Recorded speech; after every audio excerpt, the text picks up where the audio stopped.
there was an idea to bring together a group of remarkable people. To see if we could become something more. So when they need us, we could fight the battle. That they never could. This is the Stadia Initiative.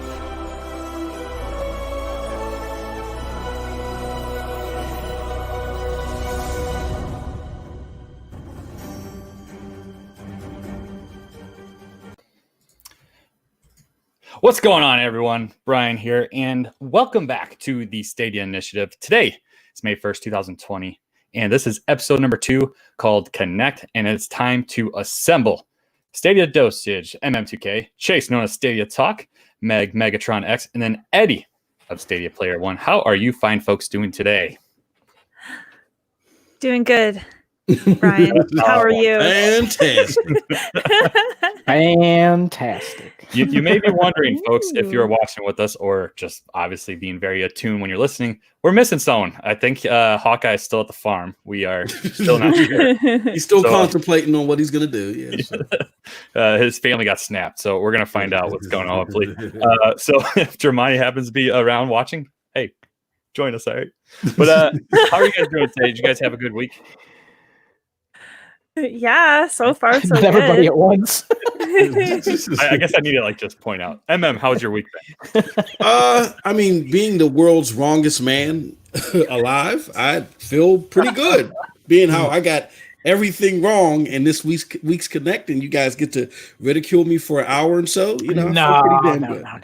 I feel pretty damn good. No, but it's okay. But I love being wrong about stuff like that. So I'm feeling good, feeling even better that I get to shoot some zombie nads, and we'll talk about that too. And it's a great week in gaming, man. Period.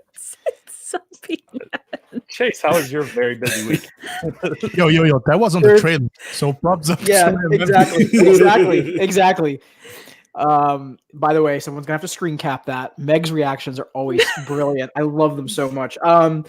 My week's been okay. It's just been a long one. Work has been crazy.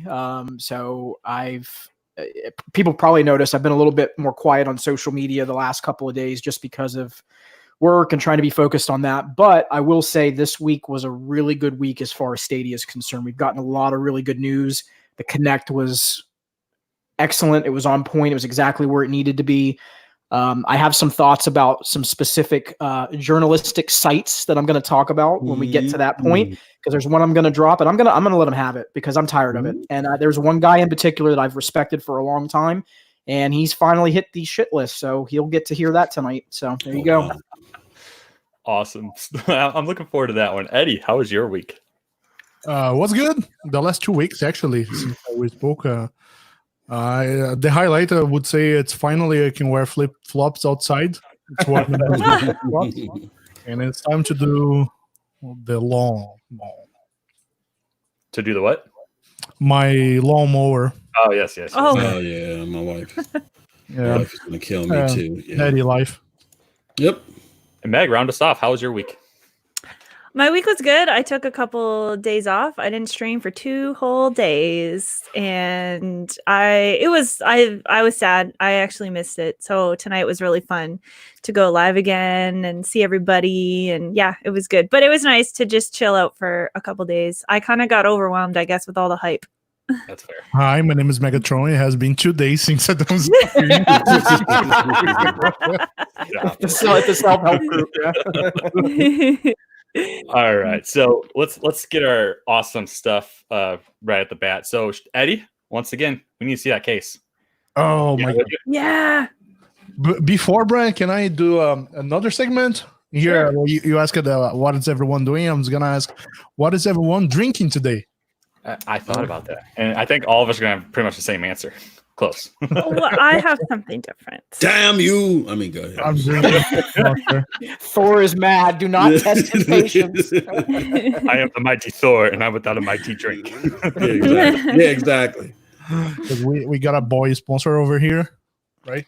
Yeah, we have literally a walking advertisement over there. Yes, Eddie. But Hey, us, Connor. Nice. the case is available, guys. Don't forget, you can check it Amazon. You can check out case.stadiaplayer1.com. And it comes with a clip, it comes with a cable. And thank you, everyone of you who keep purchasing it. Like Alakazan here on chat got one. And some other people keeping getting the case. Thanks, everyone. Like Power Rangers. Like, Yes. Yeah. That's Nickelodeon, but close. Close enough. All right. This podcast is off to a wonderful start. To remind you, reel this all in, I guess. I don't know. You can find the link in the description for Eddie's case, by the way. So, one other thing I wanted to do as well is kind of not only just highlight what we're doing, because obviously that's really easy to do. We also wanted to highlight members of our community, because we went on a long time about this last time, but we have very positive members of this community. And as Stadia even showed during the Connect, they did the same thing. They showed off all these people that are big supporters of the platform and what they do. And I wanted to show off one of our friends here of the stream. Her name's Carly, and she does these awesome, like, handcrafted woodworking stuff. And I think you guys have seen these at some point. I'm going to go ahead and share my screen here of what I got a couple of weeks ago. Oh, shut up, Chrome. You don't know what you're talking about. Wow. Wow. Yeah. Oh, that's Nice, awesome. Carly. That's awesome. Yeah. So, controller support, right, Brian? So yes, this is a controller support. You can put your controller in there. And it's, first of all, she didn't even have this to begin with in terms of like the design. This was around the time when I ordered, it was around the time of the first Stadia Super Saturday. So I was doing Mortal Kombat stuff, and like, you do Mortal Kombat stuff? She's like, yeah, absolutely. Like, so she doesn't just do the things she has in her drop down list. If you get in contact with her, she will make sure that you can pretty much put anything on there. And then she also threw in a coaster because she's simply just awesome. So it obviously has the Stadia logo on there. On the other side of the controller stand is pretty much my logo. I don't know what kind of font she typically uses, but it kind of worked out towards like exactly what my exact logo looks like. So I thought it was really cool. A really cool touch. And because we're kind of doing this, and she was also in the Stadia Connect, if you missed it, we'll be talking about that more in depth later. She's also offering 15% off to all of you guys. We're not getting any kind of kickback out of this. It's just because I wanted to show off people of our community, because they're all doing amazing things to kind of bring Stadia to the forefront in terms of just everything they do. So like, she is a very positive member of this community. And as you can see, kind of scrolling down there on the bottom, you have the code TSI15. The link is in the description of where you can go to get this merchandise. We're not getting paid for this. As I said, we're just doing this for because we really like her and what she does. So do you guys have anything to add to that? Or I think it's brilliant. I think the work Eddie, go ahead, Eddie. I took it away. Go ahead. Yeah, that's awesome. It's awesome. No, I was gonna say that the work she does is amazing. I've seen a lot of the stuff that she posts, through Twitter in particular, and it just amazing stuff. The craftsmanship behind it. She's always very positive. Just infectious positivity. And yeah, these are the kind of folks, ladies and gentlemen that are viewing the stream right now. Like, these are the people we need to be supporting. They're putting their heart and their soul into these projects, and I think it's awesome. It's absolutely amazing. absolutely. Mm-hmm. And then, of course, you can find Carly on Twitter at Scarlet_stream. She also streams on Twitch at the same exact handle at Scarlet_stream. And then you can find her on Stadia at Scarlet. So, again, awesome member of the community. And thank you, Carly, for giving everyone the opportunity to get a little discount on your awesome merchandise. Let's go ahead and close this guy out. And we're going to, we'll talk a little bit more about her being on the Connect later, but we got our biggest news out of the Connect in the form of EA. Well, that may be in the eye of the beholder, by the way. EA and Stadia have officially entered into a partnership to bring 5 titles to the platform. As someone that's a big football fan, I was very geeked to hear that Madden's coming, but we'll get to that in a minute. So the initial reaction is that Jedi Fallen Order will be first to come to the platform, followed by Madden and FIFA, and then 2 unknown titles at the moment. So what was your guys' initial thoughts on, first of all, them starting off with the EA announcement, and then just the announcement in general? What do you got? Well, yeah, they came out of the gates blazing, right? And what I originally thought was my days on the Stadia Initiative are limited because or numbered because I'm so damn wrong. No, what I thought was, wow, holy Snapple. That's what I thought. I had to catch myself because I listened to the audio of episode 1 and I said, oh yeah, let me not be so potty mouth. So and save Brian some time editing. So yeah, I think that I think the biggest takeaway is that well, at least let's talk about this on the outset, like with EA's partnership. Jedi Fallen Order, like one of the things that I've always heard behind the scenes, everyone, is you guys aren't getting the big ticket games. You're getting old games that were cool back in the 70s, but you're not getting the big ticket games, right? You can't play Jedi, you can't play Jedi Fallen Order, you know? And I had no response to that. I was like, no, it's just a matter of time. That was always my talking point. And to see Jedi Fallen Order, one of the biggest surprises over the last 12 to 16 months, is like a resurgence of the single player even further. And, you know, one of the biggest talked about games, you know, in recent memory, because of how surprising it was and how revitalizing to EA it was to know that we're getting that. And to be honest with you, it's going to play better on Stadia, right? We know that out from the outset. It's going to play better on Stadia than it does on consoles currently. So to know that is important. I'm going to say this real quick, and I know I was always promised to say this, but I'm going to shut up this time. Before Stadia came around, or before it became my main way to play, I had turned from Xbox and I went to PC. And the problem that I had with PC is when I was playing playing games alone or without streaming was never a problem. So always when I started to stream that I started getting hitches. Well, this time around, and Jedi Fallen Order was the last game that I tried, and I was getting all types of problems streaming it, right? I don't have that with Stadia. As you guys saw with Zombie Army 4 today, it looks beautiful and it's not heavy on your resources. So I'm excited for games like this that I get to play on Stadia, streaming via Stadia and whatever I use, and no hitches, and it looks beautiful and it's going to play better than on consoles. That means a lot to me. Yeah. Have you guys heard like other people out there that's kind of like outside of Stadia talking about like, oh, they're getting an old game like Fallen Order? Like I know I heard a bigger YouTuber mention it's like this game came out months ago. I'm like, you were excited about Assassin's Creed 4 on the Switch last year. What? Exactly. Like, it's a good game. Don't get me wrong. It came out almost 6 years ago. So like a game like Jedi Fallen Order needs to show up on Stadia. Like it needs to be a way to help legitimize it. If they don't get something like Jedi Fallen Order, then what are they going to get? So Chase, you have something to say? No, I mean, for me, the EA announcement is it shuts up the narrative that we've had, and I think it's one, you know, my complaints, and I've said this before with Stadia, were always about communication and how they were tackling the marketing. It was never about the games weren't going to come to the platform, just because it's a given. Like the fact that they had conversations with EA, yeah, we would have liked to have heard something sooner, but likely the reason that EA didn't want to jump in on this right away was because of what? EA is very stingy with money. It's cost. They want to wait till the new game comes out so that when they do all of the resources for all the platforms, they're doing it all at the same time. They're not hodgepodging it all over the place. So that's one piece. The second element to it is exactly what MM was talking about and what you were talking about is this narrative crap, and I'm going to get into this later, but this stuff has just got to die. These people just need to let this stuff go. And here's why I'm saying this. People love to craft narratives that fit their opinions rather than deal in facts. Yeah. And the fact of the matter is, and this is a fact, people get really excited when these games get ported over to the Switch. And folks, do not get it twisted what I'm saying here. The Switch is an amazing platform. I love the Switch. I'm just telling it like it is. People get excited when these games come to the Switch. So if we're going to get excited for ports coming to the Switch, why is Stadia different? I know why it's different, because it's the new kid on the block that everybody wants to try to dog and hit. And here's the deal, folks. Get over it. It's done. The narrative is old. It's been played out. It's getting boring.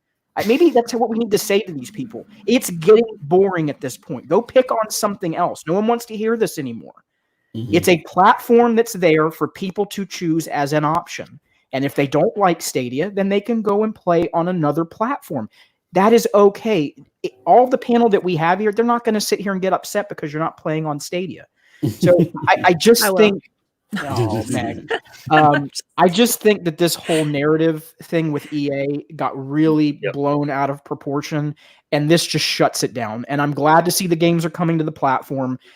I'm going to take a stab here at something, and I may be extremely wrong on this, but I'm going to say that they come day and date. Because I think EA is going to try to make sure that there's parity now that everything's going to be on an equal playing field. Because it comes down to what? Money. They want to make the money. And if it's a platform where the user base has grown, they're going to jump on it. We'll see what the numbers look like. And that's something, folks, just real quick. EA is going to ask Stadia for that stuff internally. They're going to say, what are your numbers? We may not see them publicly, but EA will get to see them privately. Then they'll say, hey, what are the numbers? We want to see how many players you have on the player base. Is it worth our time to go ahead and push this day and date? And I think it will be eventually. So let me jump in there real quick about day and date with EA. Like when it was initially announced about the timing of Jedi Fallen Order coming first, and then I don't know if it was a joint press release or if it was EA specifically or if it was Stadia specifically, but one of them said that Madden and FIFA would come in the winter, and I thought it was, they usually don't have the launch dates separate, and Madden 13 was the last Nintendo EA Sports game. Oh, no, that's not true. Last just Madden game on a Nintendo console, and that came in November, which was 2 months after the release on the other platforms. However, it was a launch title for the Wii U, so that's the reason why that was pushed out so late. So it would make no sense for them to release, say, like a Madden in November or December, because that you want. I mean, it's not going to be like a hard thing to port over because they already have a PC copy of the game. They already have consoles, so it's just kind of just retweaking everything on the Stadia side and just kind of bringing it out at the same time, which they probably have already been developing games for Stadia at this point. I would imagine. Hope so. How about you, Eddie? All right, I'm gonna try to take it on the bright side. We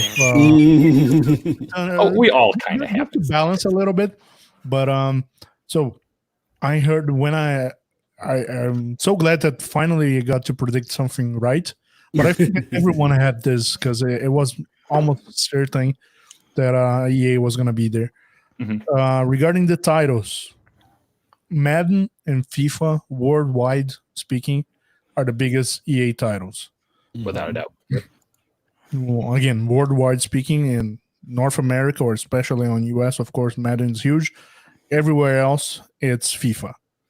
And these two games coming, especially if they have crossplay, is going to be huge.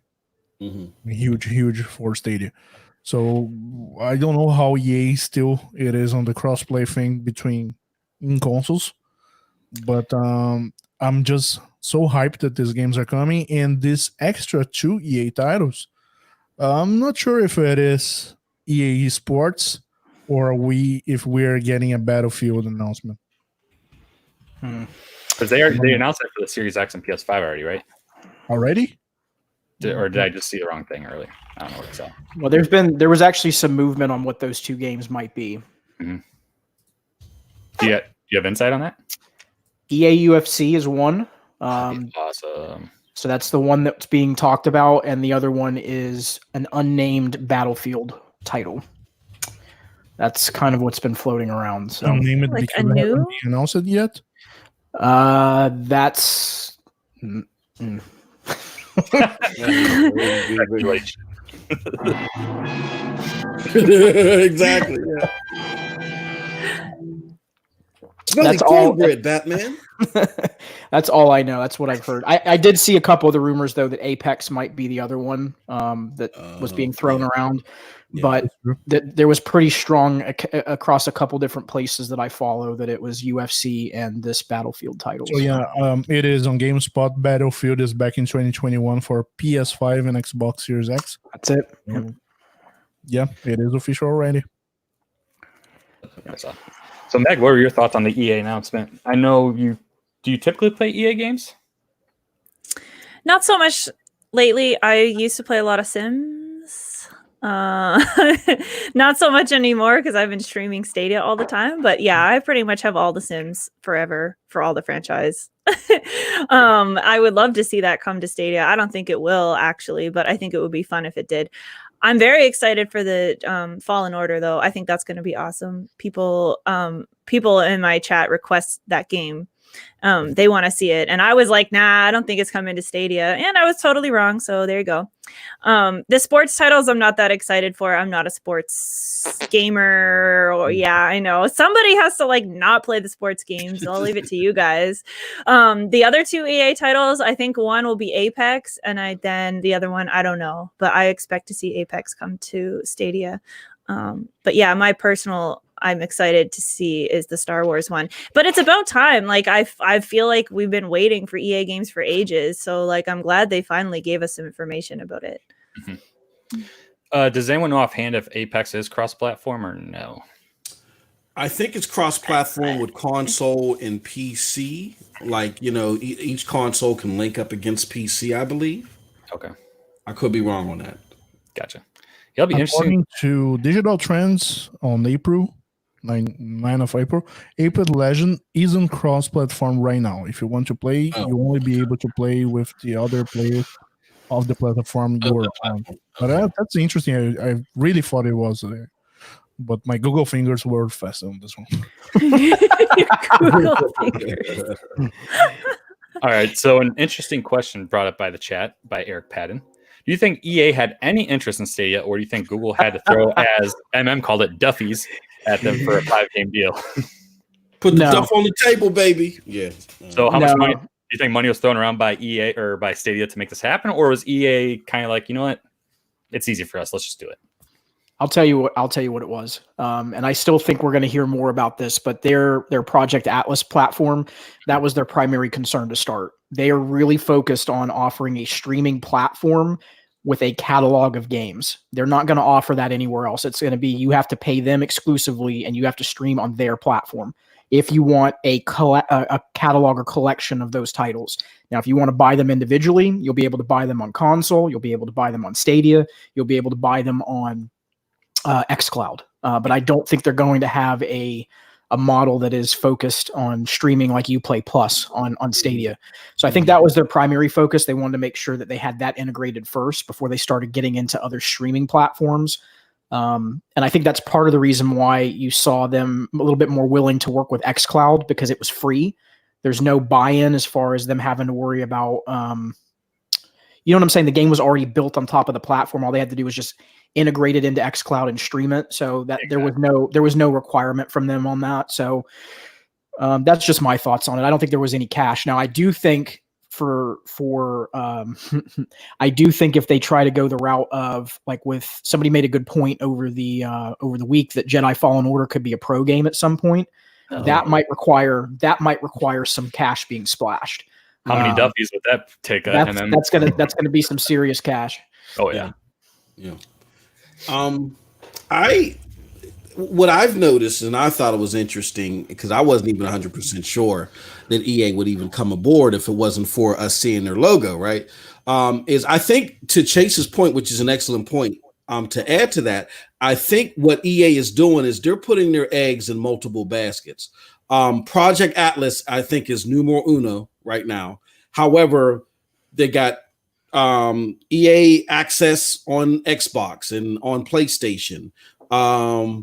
And they got this, they got a few games on Stadia, and then they also signed a partnership with Steam.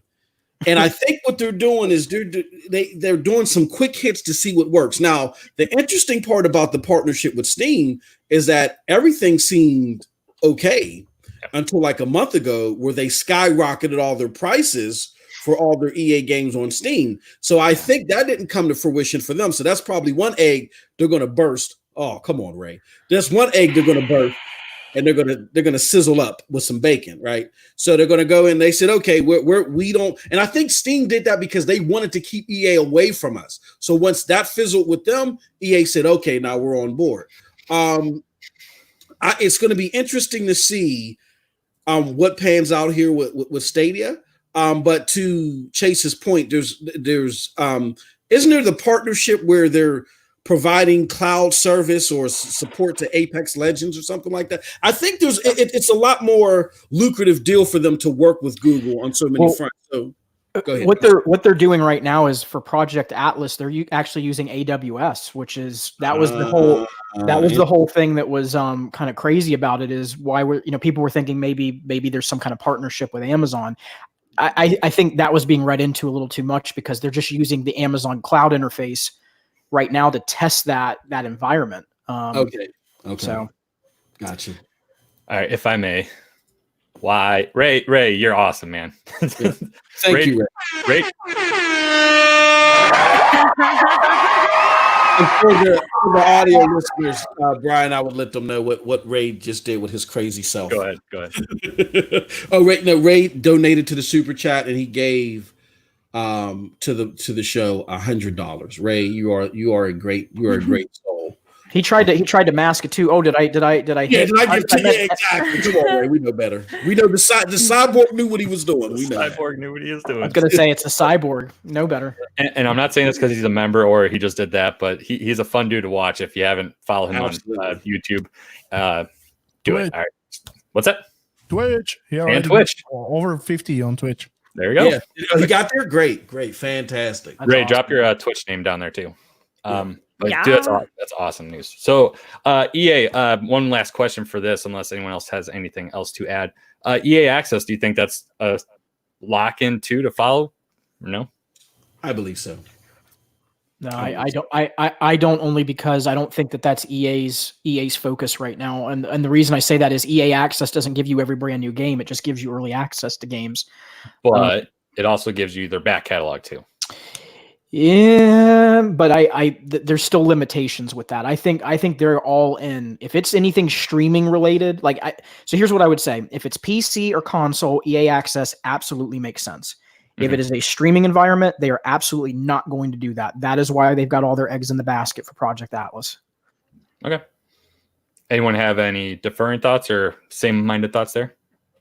Yes, Google paid a shit ton of money to EA, so I cannot live without you, EA. Tell me your price, and you're gonna bring that FIFA to me because that's the game people want to see here. So name your price, I'm gonna pay, and we'll be happy we'll be friends for the period of this contract sign.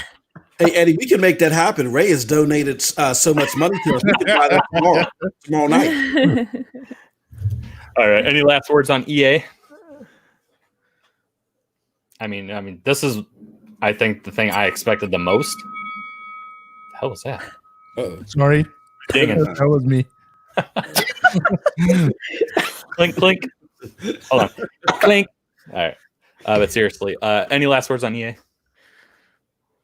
No? Okay, moving on. So we got our first shadow drop. I predicted 4 of them. We only got 3, so I was off. But the first one, we found out just before the day started. It was about when I was waking up at 4:30 a.m., the ESRB had rated Octopath Traveler, WWE 2K Battlegrounds, and what else dropped that day? PUBG. Yeah, PUBG. Duh. We're getting there. They dropped those 3 ratings on their website, and Stadia Source went live with a quick discussion on that. Eddie, you were a part of that, correct? Yes. So Octopath Traveler. What's up? I woke up very early on that day. Yes. Eddie is a soldier. Yes. He was representing TSI right in the early morning.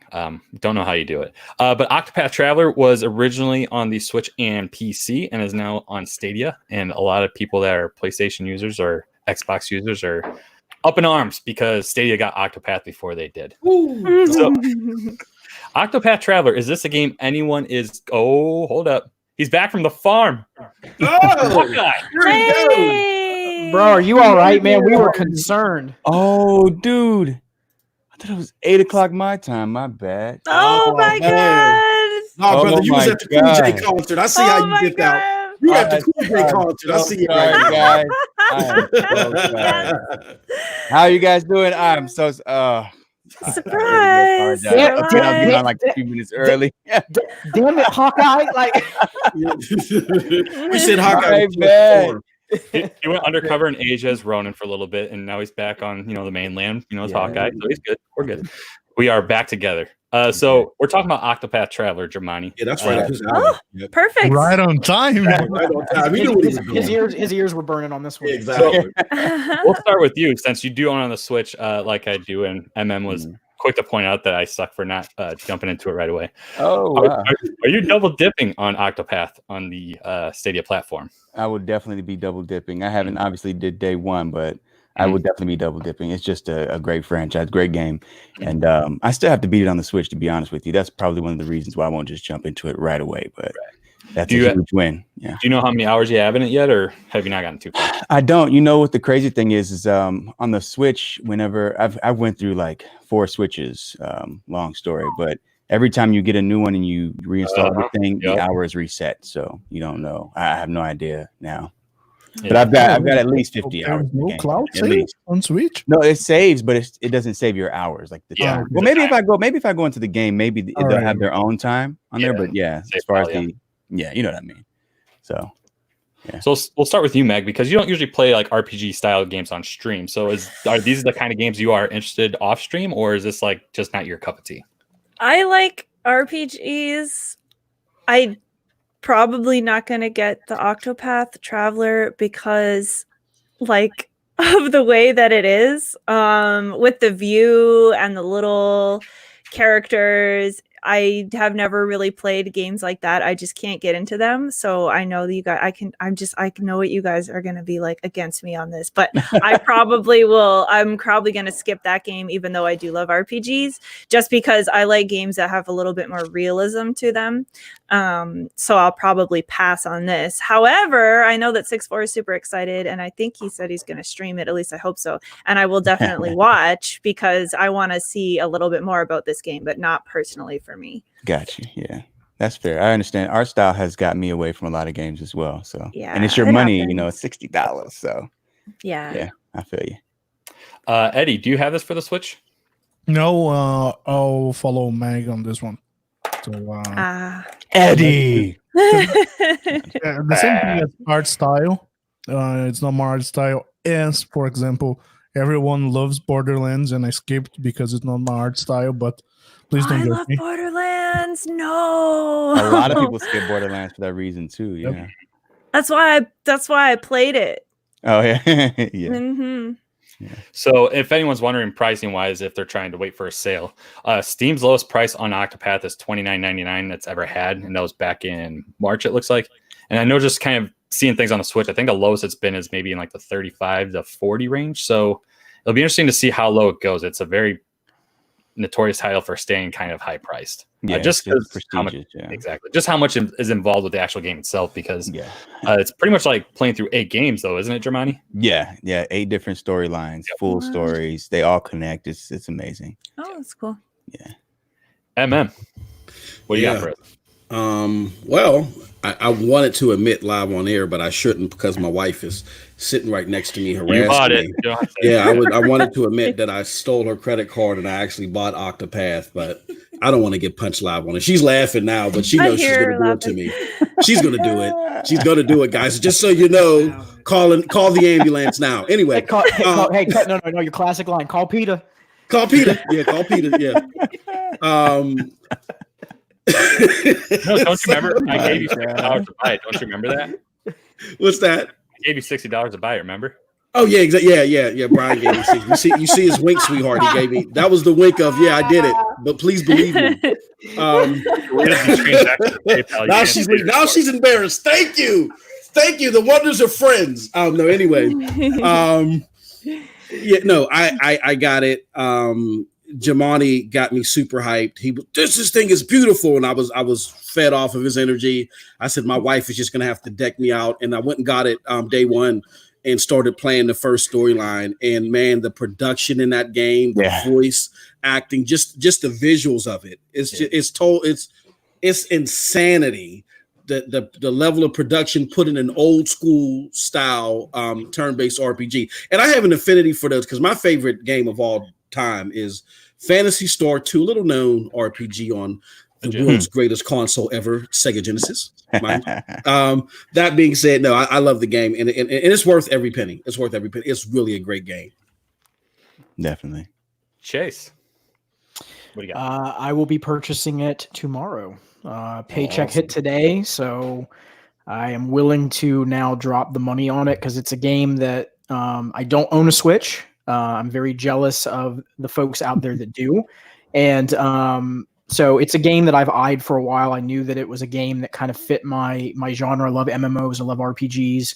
I love those kind of story-driven games, and this game absolutely has that. So it is absolutely going to be a purchase. Well said. So it can be had today for $59.99. Unfortunately for our friends in Canada, it's like at $84 or something like that, right? I think I heard $79.99. Oh, okay. Yeah, I know it's kind of like a higher price for you guys. But any last words on Octopath before we move on? Go get it. Go get it. Absolutely. Great game. And I also hear that it's who was that Jamani that said that they think that the best version is on Stadia? Was that you that saw that article? I don't know. I didn't see that one. But I would imagine it is, again, with the portability of the Switch, but not having some of the visual drawbacks of the Switch. Yeah. Basically a PC version. Yeah, it is. I would personally think that it's the best as well. So. Forbes did an article on it, which is awesome. And I think this is the one that you guys are referring to. Let me share this one real quick. Yo, Brian, while you're sharing, I got a question to the whole panel here. Oh, okay, you already found it. So, yeah. This comes from the 6th Access. Wow. I'm gonna edit that one out. Holy cow, that sounds like our arch nemesis, the 6th Axis. Holy cow. It's like Hydra. Yeah, that's Hydra, yeah. So let me just go back up to the title here. So is Octopath Traveler, which is misspelled, unfortunately, on Stadia, the new best place to play Square Enix's RPG. And if you want to read this for yourself, I'll drop the link here. But yeah, it's going to be it obviously is a popular game, and I'm very interested to see how popular it is when people actually start playing it and that people actually buy it. And I know where did the chat go here? I think it was Ashes. Well, this brings a great question to have here for about it. So my argument to gamers complaining their console doesn't have Octopath. Stadia is free. Sign up and play the game on anything. I mean, right. It's not like I was saying that earlier. You don't have to make the choice with Stadia between, do I spend the $500 on the preferred platform I already want, or take a chance on spending that same amount of money on this one that I'm not sure I want. You don't have to do that. Just try it. It's funny that you say it like that, because literally one of the opening segments, Germani, I actually brought up that whole narrative is just gotten boring from the other side of again, I'm not trying to be negative here, but just the other side of the I don't even know what to call it anymore. Just people that are just saying that tired old narrative that's like Stadia isn't worth your time because the games aren't there. It's like the games are there. They are coming to the platform. It's just you have the choice now, which you didn't have before. I get it. You had to make a hard choice before. Right. I get the criticism then, but now you can just pick up the platform free of charge, no requirement other than buy the game. That's it. Yeah. That's it. Yeah, and Google has found a way. I didn't want to go back to Octopath in that game, but Google has found a way to wedge themselves in between the age-old, get whatever your preferred platform is and a Nintendo console, because you have to have that. And they're usually cheaper. You know what I mean? So it'd be like the perfect side console to whatever it is you already have. But now you can throw in a Google Stadia in there because you don't have to pay for it. Right. I did want to ask, though, did you guys consider the idea that Octopath Traveler was a console exclusive to Nintendo Switches, why it only came to the PC, but now it's on Stadia? Is that some sort of like loophole they were able to get around because it's not, a console? Yeah, Chase might be on this one. Damn, put some good money up, because I would imagine the competitors have tried to do that as well. Square Enix. Well, I mean, one thing is Square Enix was already on board with Stadia. Bethesda and Ubisoft were the original kind of like trifecta that was like, you know what, let's give it a shot. But I think Stadia, the Stadia team, they shelled out some cash for this, because that was supposed to be that was supposed to be exclusive to those two platforms initially. Right. The fact that it's on Stadia this early is kind of shocking. I'm not going to lie to y'all. That is huge. I mean, that seems like a game that'd be like a layup for the PlayStation platform because it usually has those kinds of RPGs on it too. Like we were making the comparison jokingly, a minute ago about did EA, did Stadia splash the cash for the EA games? That is a little bit more far-fetched to me. This makes a little bit more sense when you look at the landscape because of how everything has come into place with it. So exactly. Yeah, absolutely.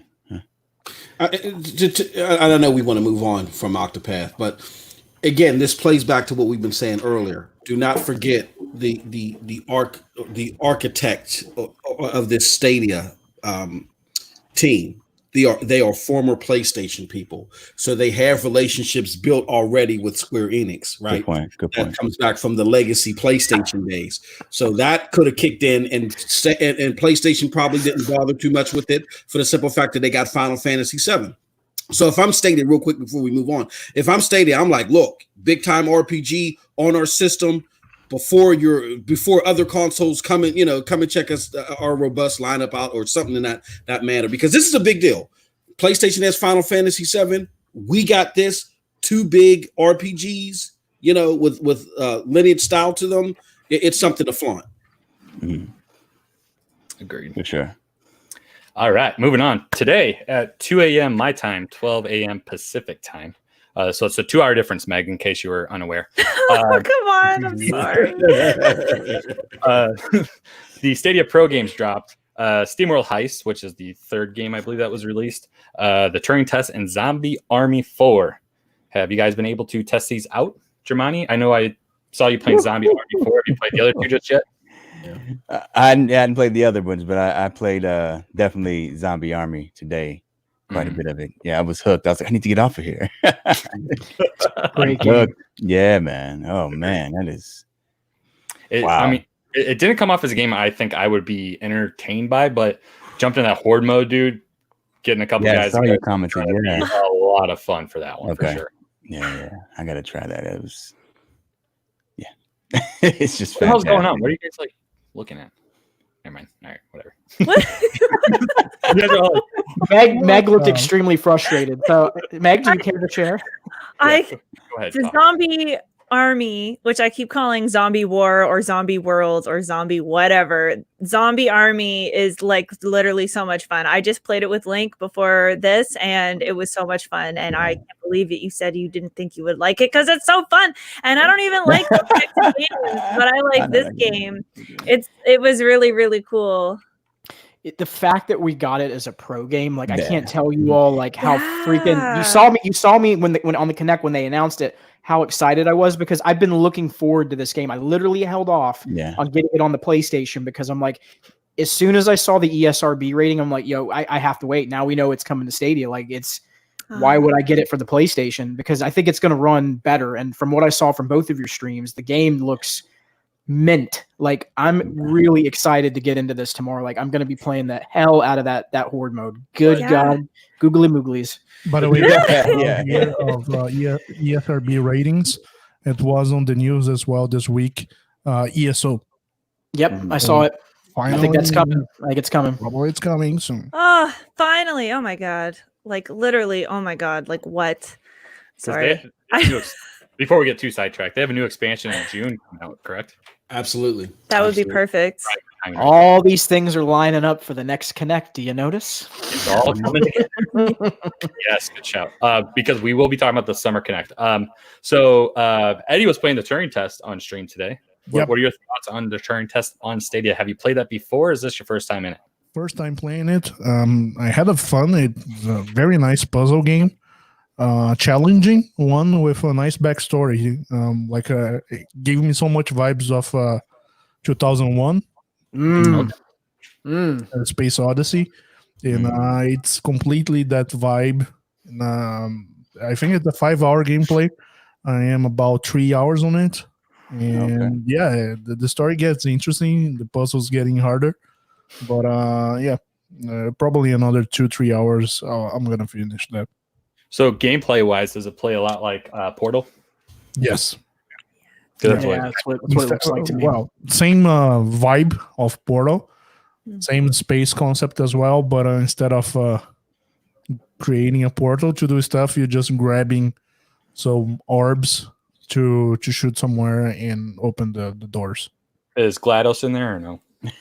No, there's no GLaDOS. The cake is a lie. What's the name of the game again? I think it's Tim, Tim. Not sure. Oh, really? Tim. Her boyfriend. There's a computer there that you're working on it or giving you commands and etc. But the discussion, eternal discussion, who's the bad guy? Is the AI or is the people?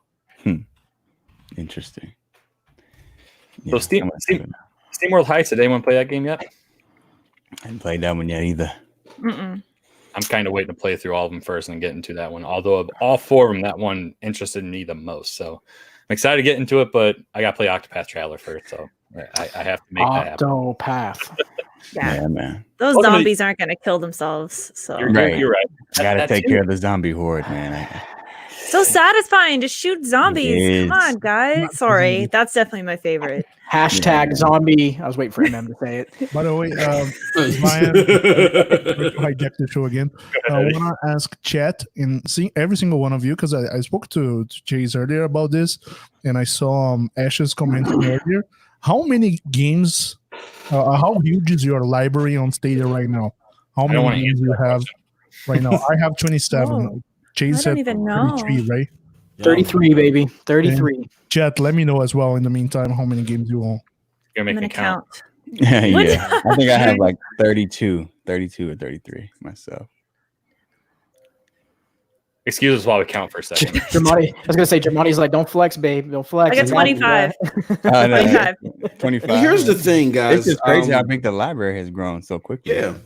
A lot of people say there's not a lot of games, but this is just a pack mule effect because already now people like myself have built a backlog. I'm anywhere between 25 to 30 games myself, and I only play 3 of them. You know what I'm saying? So this whole narrative of there's no games to play on Stadia is a farce. The lineup may not be as diverse as it's quote unquote competition, but what do you expect 5 months in comparison to 7 years? Like, come on, we got to be realistic here. This is the perfect place for me to throw in the thing I wanted to say because what he just said. There we go. Here we go. Hit that like button. It's about to get good. About to get good, y'all. Come on. This is the perfect because you've heard me talk about before about the hardcore gaming demographic, and I want to just be very clear about something. There's nothing wrong with people that fall into that demographic. What I take issue with is guys like Greg Miller and the freaking guy that was on Kind of Funny Games this week that decided they wanted to throw around their weight like their opinions are somehow God status and they're above everybody else and that they're the only opinion that matters in town. Folks, there's more people out here than y'all that play video games. And there's a lot of people out there that haven't played these games and played these experiences. I'm sick and tired of listening to this boring narrative from these people. They don't like, folks, this is why you shouldn't go over to these channels and like these channels. I know I'm getting on a rant, but good God, this is not acceptable. These people are they're basically talking down to people. When they talk like they were talking in that Kind of Funny Games foolishness that they were doing, they were basically saying, well, that's the games that we like. And then therefore that means that the rest of everybody else's opinion doesn't matter. It's just like, what the actual, what are you even talking about?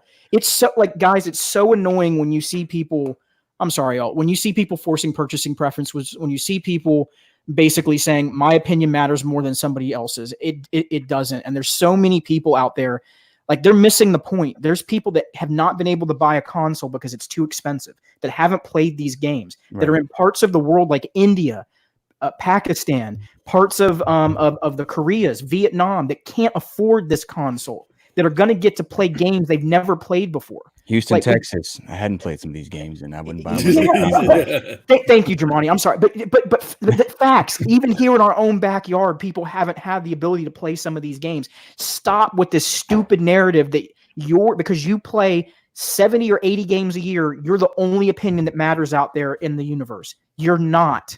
I'm tired of listening to this, man, and I had to say it here because that live stream that they did over at Kind of Funny Games, the reaction to the Connect, I lost a lot of respect for Greg Miller, and I've respected him for a very long time, but I'm done. He's done to me. He's dead.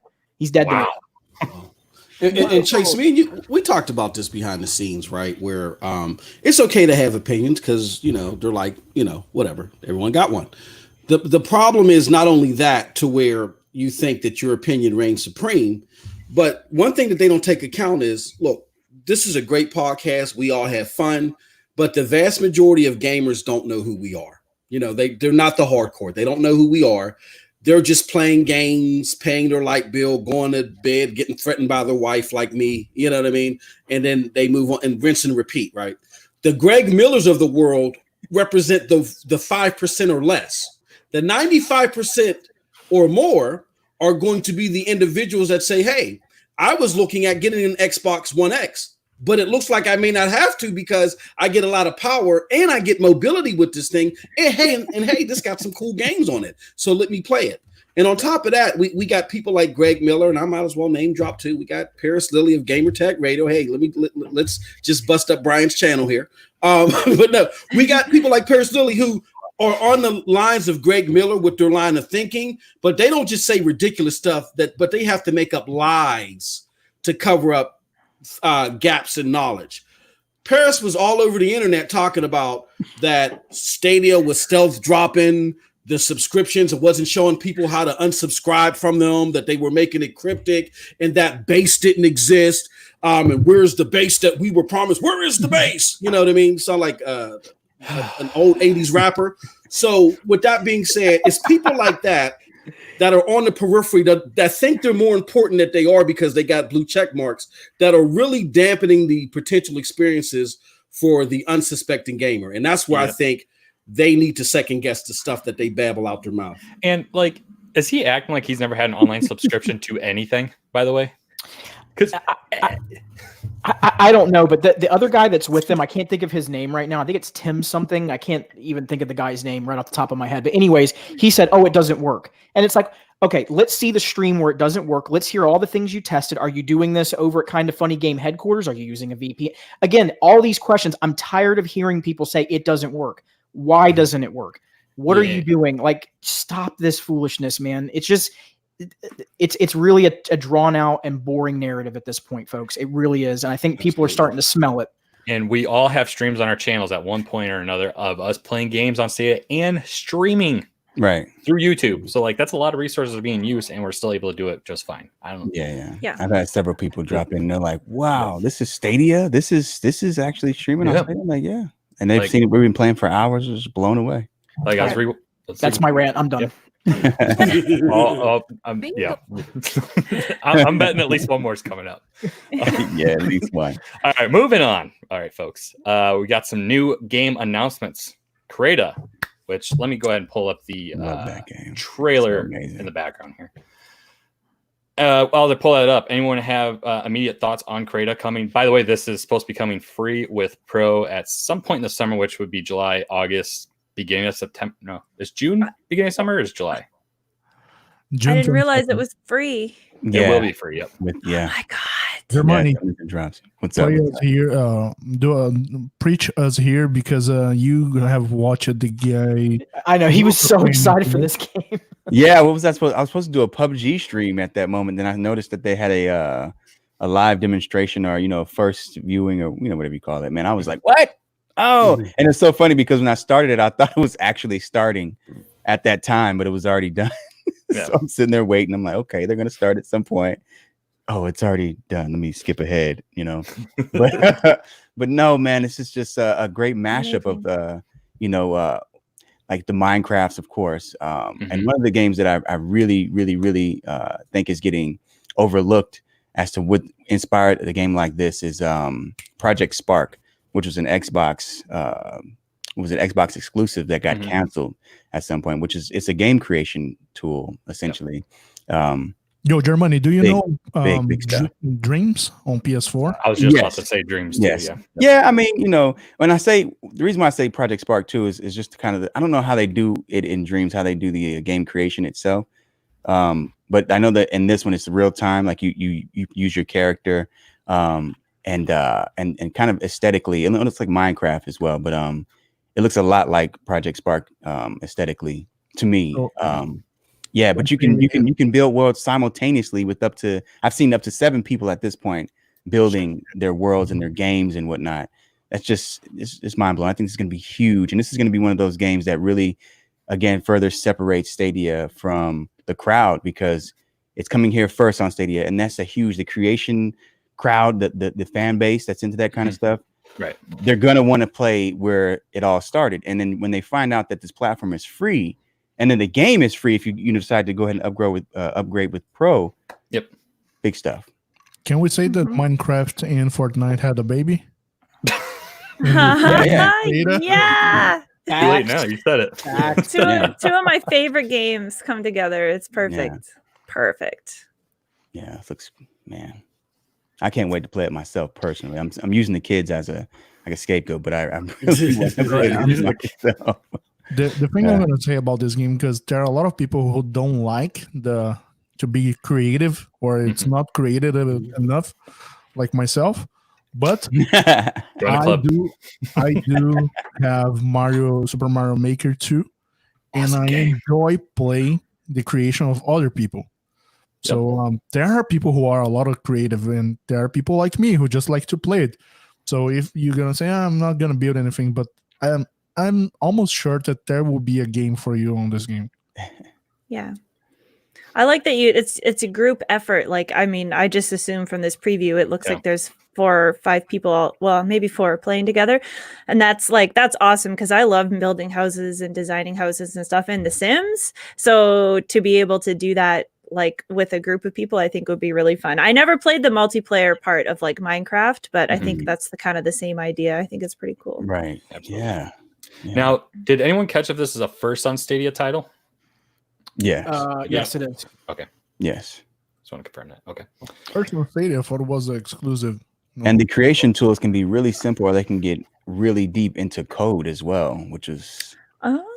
Yeah, I saw that on. Yeah, there it is. Yeah, there money that there was a simple version where you're just moving stuff around, but if you want to get more complicated, you can do code. Yes, it's amazing. Let me interrupt here for just a second. Stack Fox with a $2 super chat. Thank you, man. An awesome member of our community. I just wanted to point that out. You're good. Yeah. Thank you. So Kreda, as we said, will be coming Stadia Pro sometime in the summer. Nothing more than that just yet. But any last words on Kreda before we move on to the next game announcement? I like the name. It's interesting. Yeah. I had to step away to refill the old drink over here. Old proper. Yes, Connor. Old proper. But I was going to say, this, I think, is the sleeper game for Stadia. This has a lot of potential to bring in a lot of players. And I think this is going to really grab the attention of the younger audience that are already kind of between Fortnite and Minecraft. I should have said Roblox, too. Roblox. Don't forget about that one. Yeah, Roblox. This is very much like Roblox in the mini game way. And, go ahead, Brian. Well, I was going to kind of piggyback off that, saying like Stadia is kind of empty when it comes to like games that are designed towards kids. Absolutely. was a good example of one that was kind of geared towards kids, and one that kind of bring them in a little bit. Lost Words. There's a little movement with that too, wasn't there? I don't know if anyone remembered exactly. I swear I saw a couple like Twitter posts about like, oh, my kids love this game kind of deal. But yeah, I saw a little bit of that. I think Germani just hit it on the head though. The mini game aspect of this game is that's, I think, the real like secret spice behind this one. It's got so much depth and so much like different types of level of customization that it's endless, man. And I do think it's going to catch the attention of not just, again, our audience, because I think there's a lot of people, like even myself, I'm interested in this, but I think you're going to see the younger audience really take to this game. Oh yeah, exactly. Carly would agree. She said her 7-year-old likes stacks, and yeah, that's kind of the public perception I've seen with stacks, especially because I know Ian Sundstrom, the man behind stacks, he had definitely shared plenty of posts of people saying that exact same thing. And once again, Stack Fox wanted to up his own hand. Stacks on donations. Dang it, Germani. God. He was reading my mind. He's like, I know where he's going with this. All right. So, any last words on career before we get That's the great minds. This is Aries minds, brothers. Yeah, bro. Yeah, bro. Cheers to that one, my man. Cheers to that one, brother. Sláinte, man. Right Sláinte. on. So during the Connect, I swore they said wave race, and I really got super excited. But they said wave break, which is known as a pro skate surfing. Is that what it said? Skate surfing? It's yeah. So this is interesting. Oh yeah, kind of like in the.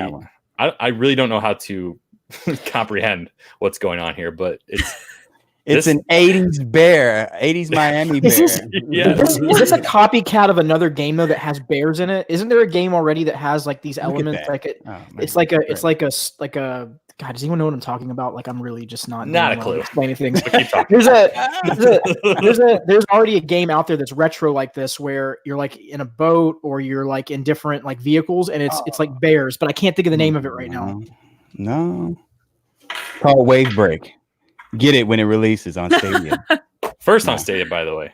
Yeah, right on. So, I mean, I think there might be some Tony Hawk influences in this because there's a part. I'll see if I can't pause it when it shows up. You getting them Tony Hawk vibes, huh, Brian? There it is, right there. So there's like a goal list of things that you need to do within it, which is okay. By the way, collect the 5 wieners. I don't know if anyone saw that. Oh, but no, seriously, like, all right. So underneath it says collect break, which in Tony Hawk you'd collect skate. So there's a very Tony Hawk vibe to this, which is kind of cool. So. Okay. And of course, you know, deeper than anticipated. Yeah. And in Tony Hawk, you had bears that were skateboarding. So this will be good. I'm not kind of reminds me of Wipeout. Tony Hawk. Did you guys ever play Wipeout? It kind of reminds me. Oh yeah. Interesting. It's a good game. Anything about Wave Break that you guys want to? It seems probably to be one of the lower talked about points of the presentation. Just Star Fox. What about Star Fox? It gives me those vibes. Really? Wave Break does? Yeah. Interesting. In what way? It's the art style. It's the art style, the way that it moves. Like it's of course not Star Fox, but it has for some reason it gives me that vibe. I don't know why, y'all, but I feel like Star Fox. It comes to my brain when I watch this game. Okay. Right. You're Star Fox 64, like what? Bro, what Star Fox am I talking about? Star Fox 64, bro. Okay. Brian is super judging me right now. I don't appreciate it. It was definitely a little left field. Captain, this is why there was a Civil War movie. Don't do it. In case anyone's unfamiliar, Star Fox, sorry to really veer off course here, but this is what he's comparing Wave Break to. Right. So you know. Just so you know. By the way, I love Star Fox. This is the opening animation. Get to the good stuff. You're right. The trailer. Shut up. Like get to the is this the part where it kind of gave you that vibe? Because of the water? Shut up. Maybe like the lower poly count models. Is that that's what I'm talking about? Yeah. Okay. Yeah. All right. That's enough of that. My man. So man, he was putting it to you. Shout out Joe Lakazan. Thank you. What do you do? Thank you. The super chat is messing up. Oh, it's okay. You guys are kind to us anyway. Really? No, we see you. We see you. Well, yeah, you might be onto something because when Static put his first one, it said 10 underneath. So I don't know what's going on. It did. I said, I saw that too. And then Ray said 10 or 100. I don't know. So I don't know if there's something to it. Maybe they're all just kind of playing this inside joke that we have no idea what the hell's going on. But Alakazam, thank you for the super chat as well. That's awesome. Did I hit 10 or? Yeah, no, he did it twice. That's why I was. And this is a good segue because Ray, by the way, man, I didn't get to say thanks for that, but you're a madman, brother. He Love is. it. And I kind of wish he didn't stream so late because it's like right when I'm like really needing to start sleeping, and it's like, I want to watch, but I need to sleep. He hits me up every time too. He's like, you're still awake? I'm like, bro, I'm trying to hit you up. I'm trying, but yeah, it is definitely late, brother.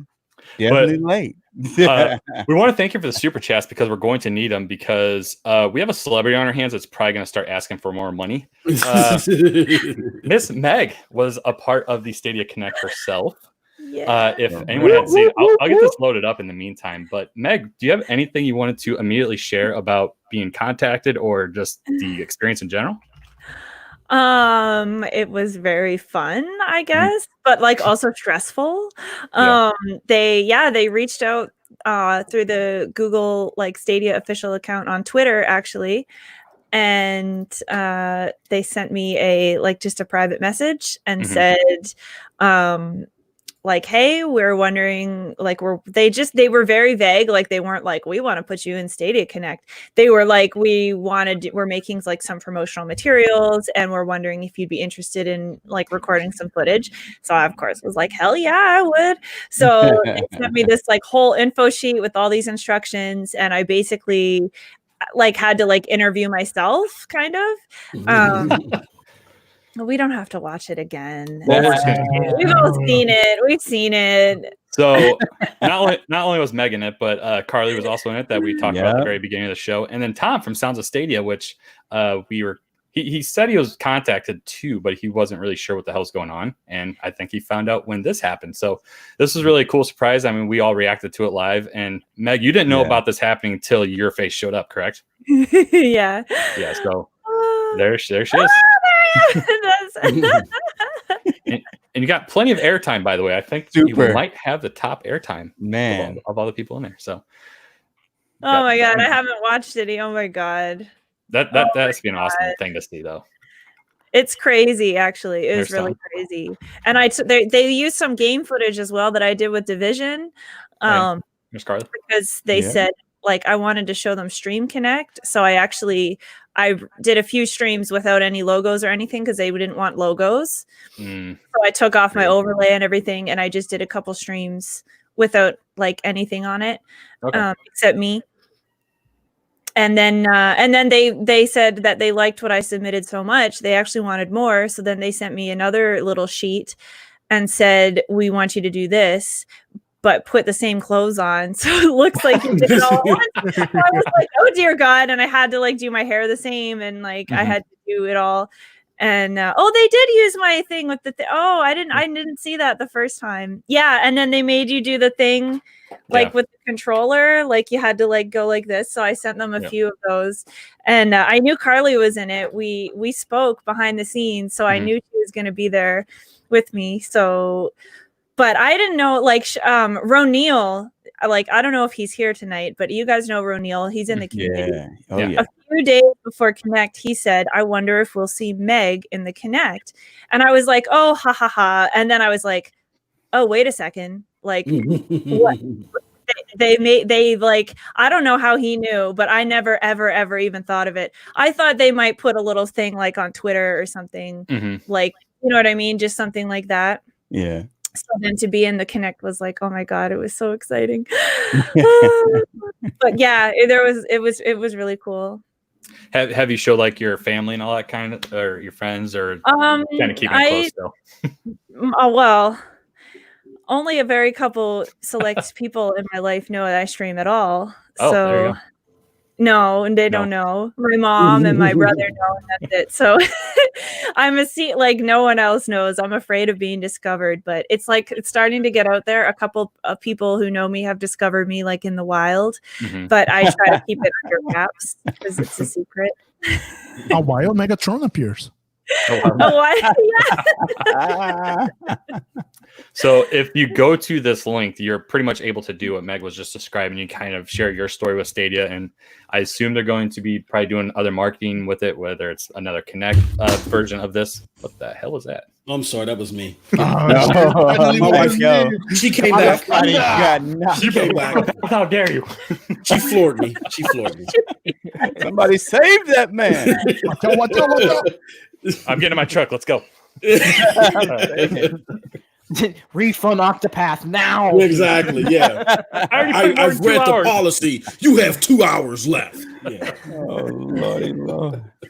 So if you want to do if you want to share your story, there's the link in the video right there. So did you guys have questions for Meg about her experience that you wanted to share or ask? How did it feel to be famous, Meg? Yeah. I'm not famous, guys. Everybody says that in chat now, and I'm like, gosh, I know you guys all knew me before. You know me now. It's the same. Yep. It was nice. I was gonna say, I think you absolutely deserve to be highlighted in that, and the fact that when I saw you on there, and I know we were doing the live reaction, I was like, damn right, like she works so freaking hard with the streams that she does, the effort you put in, and again, your positivity and just your personality is so infectious. I'm so happy that you had that opportunity, and yeah, you deserve it. You absolutely deserve it. Right, Absolutely. That was really cool to see. Yeah, it was a great surprise. I was like, oh Now- my God, our community. Now, Meg, does this mean that before we go live, you got to have nothing but green M&Ms, or we got to have your We favorite? got a writer list. Yeah, you know what I mean. Well, I would just like the green M&Ms. The other ones, Exactly. Yeah, her agent was on the phone with me earlier today, so that she's tripling her asking price to be on the show. I'm telling you. This is Meg's farewell show. Red carpet, green M&Ms, security team. I'm telling you. All right, so All of a sudden, she dips out of the stream. See you guys. all right. So moving on, we have something called Ember, which they describe as. I couldn't even tell you what they described it as. The way I got it is Ember is kind of like an Uber firefighter service. So like they pretty much call you on their app and like, hey, I got a fire, come put it out. Which that's a great way to put out a fire. But that is the vibe I got out of it. Because at the end of it, he's like, oh, he rated me 1 star. That sucks. That kind of thing. But Ember, is this interesting to anybody? Or is this just, hey, it's another game on the platform? And she says, "This is I think it's hilarious. The humor is great. I love the whole like the online services where you use like I forget what it is. I know it's like a Google service where you can rate different companies, mom and pop companies and whatnot. And the guy's worried about his rating after the horrible service. I thought that was great. That play on that whole thing. It was funny. But yeah, for me, I don't know if I'd actually play it, but I did really enjoy the humor. So this is the only confirmed game outside of what dropped today in terms of games for the month of May. And it says early access, and I'm theorizing that we know that Baldur's Gate 3 is coming out as early access to Stadia. So this is, I think, going to be the preview if you have to be a pro member to play early access. Do you guys agree with that idea? Or so if this is early access, are only pro members going to have initial access to this game specifically? My guess would be yes. I think that's what they're going to do. Is it's an incentivization that if you're already part of Stadia as a pro member, then they'll allow you to take part in because they're not betas. Like in some cases, like this may even be an alpha for all we know. Depending on exactly how far along they are in the game. We know Baldur's Gate is absolutely going to be kind of mid alpha, early beta when we get kind of our hands on it. So I think that's a good shout. I think it's going to be pro restricted. So I don't want to veer off. I mean, if someone has something to add to that, I don't want to veer off too far. Do you think Baldur's Gate is going to be an alpha build that we get? Well, see, here's the thing. When Sven was breaking down the game at the presentation that they did, he said it wasn't even like, he said it's like he made the joke, it was like before alpha, like pre-alpha. So I don't even know, like we may get like a late stage alpha build of the game. That game is still in massive amounts of development. We haven't even seen the final touches to it. And the fact that the game looks as good as it does right now is absolutely phenomenal. Bro, you got to share. No, I can't. I honestly can't. I honestly can't. Something you have. Never mind. I can't. I'm so sorry. But can I add to the whole idea that the alphas or the early access is coming to this guy? The early access is coming. I did want to add. Just change it over. Change the record over, man. Look, I did want to say if early access is going to be available to pro membership, I think that's a great idea because I remember playing early access on Xbox. You have to pay to do that. I'm already paying into something, so why do I have to pay in addition for something that's broken essentially? And I'm helping them test. That's great. I love that idea. Now I'm really going way off topic. I don't know if you're familiar with. Did Fantasy Star Online 2 that require you to be Xbox Live member? Does anyone remember? Yeah, you got to be Xbox Live in order to play multiplayer. For all their multiplayer or free to play. Yeah, on Xbox. Yeah. Right. So I have a fun fact to share here. I just opened the Ember website, and there's a press kit there. During that press kit, it says it's a PC 1 to 4 play online or co-op or local co-op. Yep. And it says May 2020. 21, the 21. target release date, Holy crap! and target early access May 2020. So it's gonna have to be like a late stage alpha then. Wow. So I don't know if I would even include that as a release game then.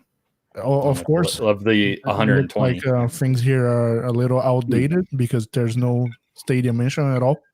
Yeah, I mean, a lot of websites seem to have that kind of issue with Stadia games, though. Yeah. So, is anyone interested in this game, or is this going to be kind of it's there?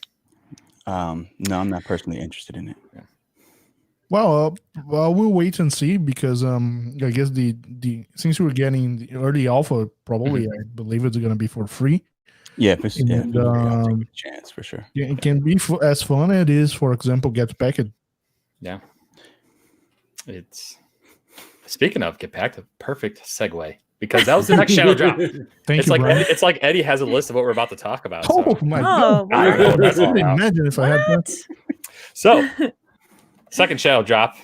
One of my only predictions I got correct, which wasn't really too hard to guess. A lot of people thought we were going to get with Stadia Pro and otherwise. But Get Packed has finally launched after months of teasing. What are you guys' thoughts on what are we left? Stop. Nothing. I'm turning off private chat. All right.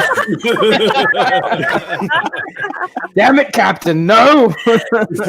Eddie, let's start with you because you started streaming this the other day. Get Packed with your wife. How was Get Packed? Did you guys have a good experience together playing that game? First time playing it, it was freaking hard because we had played so much of other games and we thought, okay, the mechanics is going to be simple, but it's not. But once you get the hang of it, it's pretty fun, especially when you're playing the versus mode. The versus mode is very, very fun and can get very, very competitive. And I almost had the controller broken in my face because I did some stuff against my wife that she didn't end up liking that much. And she was like, start playing that Division 2 again. I liked you better when you played Division. Right. So we talked about this earlier this morning. How would you compare it to Moving Out, which is another similar game that just came out on the Switch? Because I know the first thing I saw was like, oh, it's a ripoff of Moving Out, which I believe Get Packed was announced and discussed first in the world. But it's way more advanced than that. But it does. Yeah. So I posted that on Twitter a couple weeks ago saying, hey, you guys look at these two games in the announcement date, and then the guys from Moving Out replied to me saying, yeah, this trailer you got from PlayStation, it's a newer one. We had been working on the game since this date, and then end of discussion. But comparing the two of those, I got the demo from Moving Out and playing on the Switch. It has zero mechanics compared to Get Packed. It has much more things going on Get Packed, but once again, I just got the demo. It looks like there's more levels than Get Packed has. Okay. So I'll probably be getting that game on the Switch because the mechanics of the game as well, to be playing with two people, it doesn't have that physics of Get Packed because it's completely, I don't know, bonkers or unrealistic ragdoll physics, but it's fun. The other one is more switchy, friendly, and it's a genre that looks like it's gonna be popular from now on. Yeah. Germani, have you played Moving Out on the Switch yet or no? No, I hadn't, but I was definitely looking at the both of them, and it looks like to me, Moving Out has more levels, but they're smaller and with much less physics, like Eddie was saying. Get Packed is just a physics crazy multiplayer, all out version of that. It's basically Moving Out on steroids with its own twist. Yeah, that's what I've gotten from it anyway. So the pricing of Get Packed, $19.99, I believe. Is that correct? Yep. Was it? Oh, I bought it so fast, I forgot. I thought it was $10. You guys okay with that pricing for this kind of game? Yeah. Yeah, with it being a smaller indie game, I think anything between 10 to 20 for me is always the sweet spot. For sure. my bargain, I always call it the bargain bin, and I don't mean that it's a bad game if it's in the bargain bin, but that bargain bin price is always that 10 to 15 for me. Like if you can hit that spot, that's man, that's excellent. So yeah, it wasn't there, but for me it was a good game. And I played probably Meg. I tried to jump in Meg's stream the other day, and my wife walked into the room. She goes, and she said, "You said you were going to play," and then we played for like 3.5 hours. She absolutely loves the game. She thinks it's phenomenal. Yeah, I'm gonna ask how what Meg's thoughts were on it. Yeah, it was fun. I played it by myself, and I beat the campaign in less than 2 hours. And I wasn't very good. At one point I had to do the level like 3 times, and I was like, oh my god, like I'm gonna have to end the stream because like I literally just can't get past this level. But then I just started just throwing everything in the truck, like I didn't even care, and then I passed it. So it was fun. It's wacky. I'm gonna do another stream and get a group of people, because I think like that's where the longevity of the game is just like the shenanigans you get with your friends. So I'll put together a group for the next time. But yeah, it was fun I do like to learn games on my own at first, but I was surprised that I made it through all the levels in like an hour and 45 minutes. So it's definitely, I think, something you want to play with your friends. That's cool. You've been oddly quiet. Well, I haven't played it. He's like, oh no. Yeah. Yeah, I'm still applying the ice pack. No, I haven't played it, but let's go. Come on, guys, let's go get him. If I talk a little slurred, then you know why. My jaw hurts. Exactly. Why you do that to me live on air? Yeah, man. And man, I'm not even drinking. I haven't even had none of my corn husk yet. I didn't get it yet, but I listened to Stadia Rocks and Andy Morph, and there was someone else playing. But that was the most hilarious stream that I've heard in a long time. Adam sounded like he was going to cough up a lung. He was laughing so hard, and they were just having the best time. And it made me want to go home and go play the game like immediately. So I know it's a lot of side splitting fun, and I may give it a try. It's normally not my cup of tea, but I may give it a try. They've convinced me. Yeah, definitely. I was going to say special shout out to Andy, man, for that 12-hour stream. Definitely. The man is mad. Yeah, he's mad. Yeah, I see some people here in chat saying he couldn't make the 12 hours, so close to that. But anyway, that's F again for. Yeah, I mean, in a box, 12 hours, a game that takes 2. Good point. Holy! I can't even sit in this chair and play a game for 12 hours, let alone a freaking box. Like I'm impressed. So. 10 hours is still amazing. Yep, I agree. I mean, still amazing. He had a really good setup. So like everything he did. If you're unaware of what we're talking about, Andy Morph's part of the TGOS podcast was set to do a 12-hour stream of Get Packed inside of a box that he built, and he had plenty of people join him throughout the day. Chase, I believe, was on there at one point, and I think the setup he had was just really, really well done. And I mean, he had Jack, which is I believe the community manager or not community manager. He's the PR rep that I know I spoke to. He's the Code Sync guy. Exactly, with Code Sync. He joined him. I believe the community manager. I'm blanking on her name. I don't know if anyone knows, but I believe she joined him at one point. So like a lot of people were joining and being a part of it, which is really cool. So Jamie King, which was one of the guys from Moonshine as well. Yep. So I mean, he had a lot of people tuned in and a lot of people kind of getting the eyes to this game, which I think was a big showcase for Stadia because it's going to have crowd play eventually, which they just announced they're going to have their GDC talk here in a few weeks. So we might get it around that time, maybe. Chase, what were your experiences with Andy today playing Get Packed?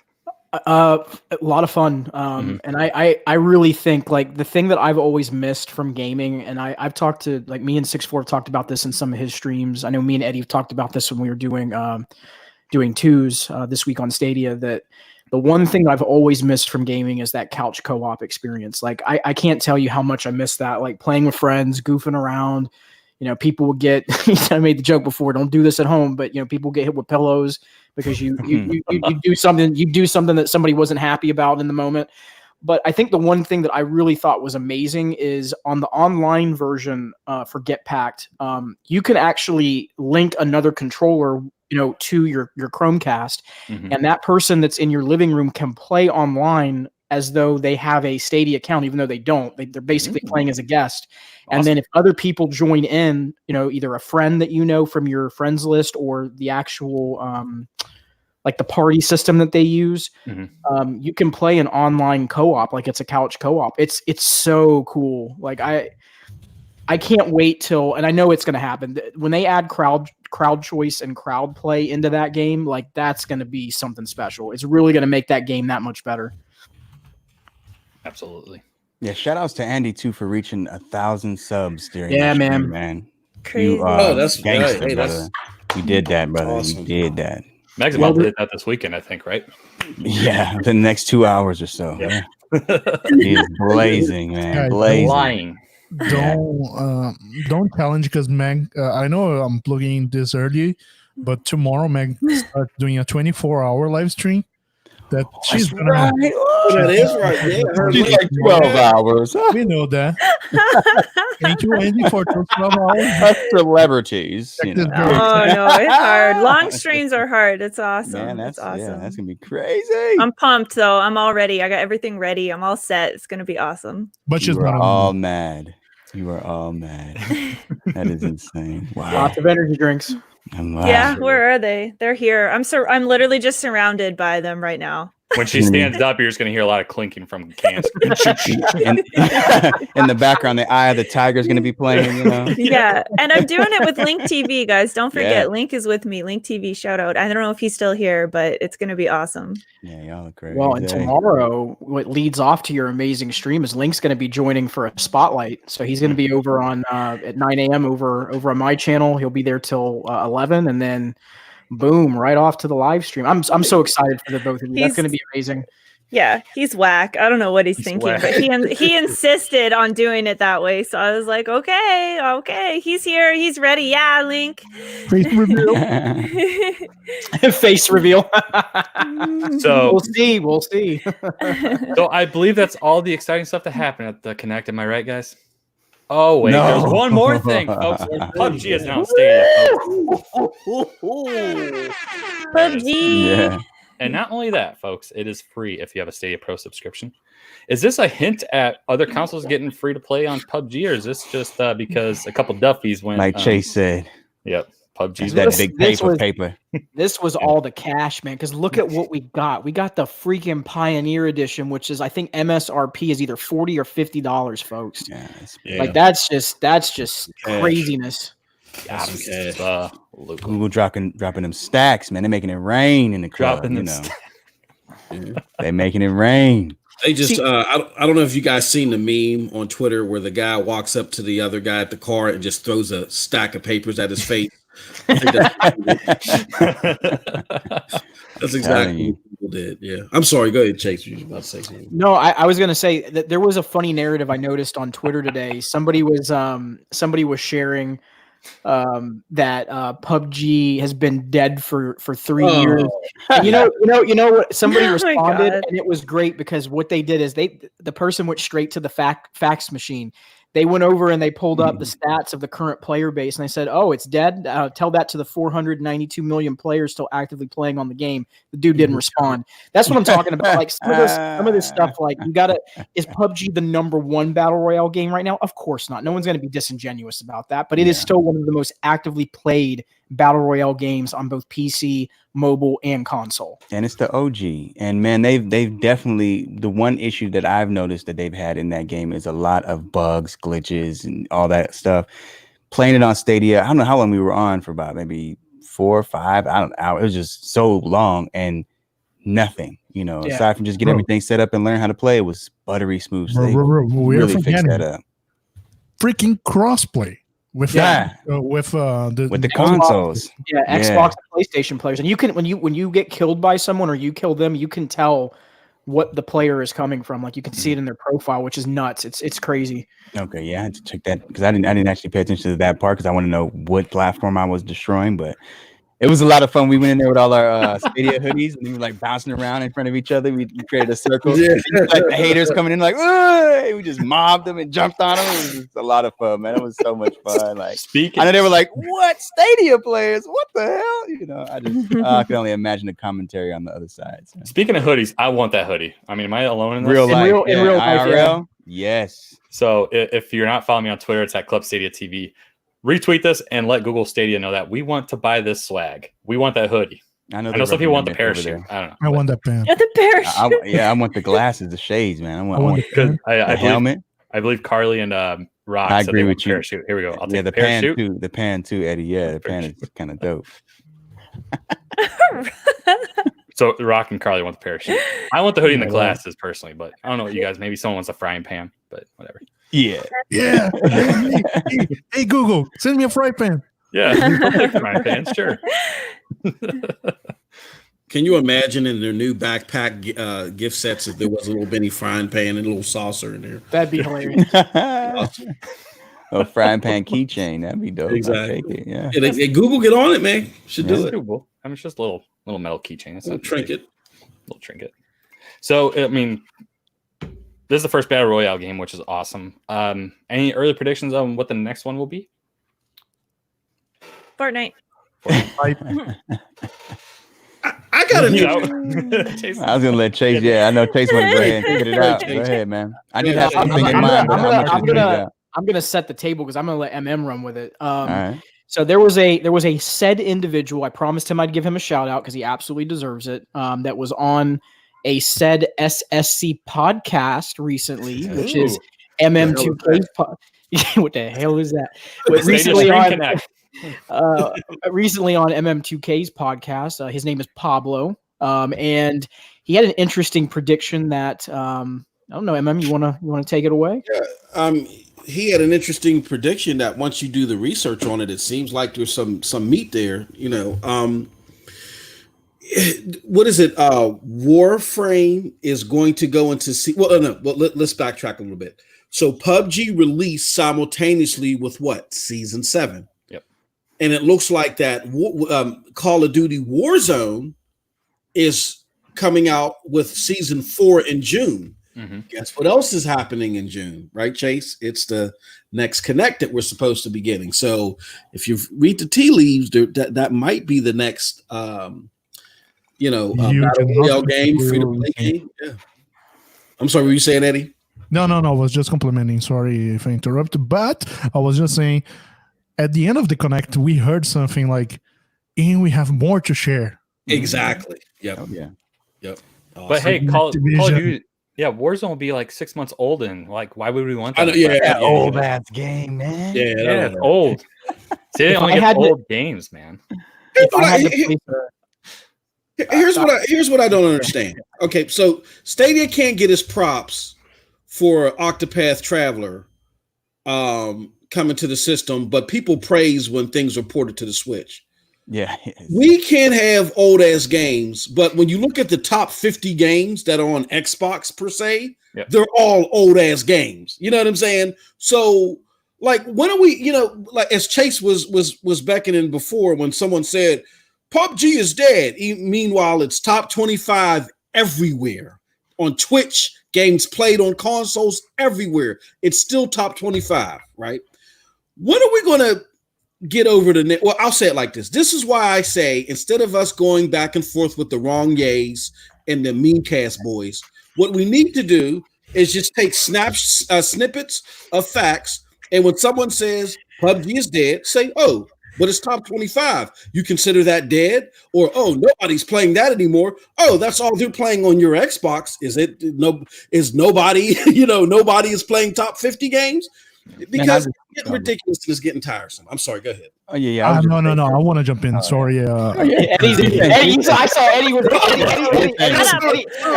his shoulders up, man. Yeah.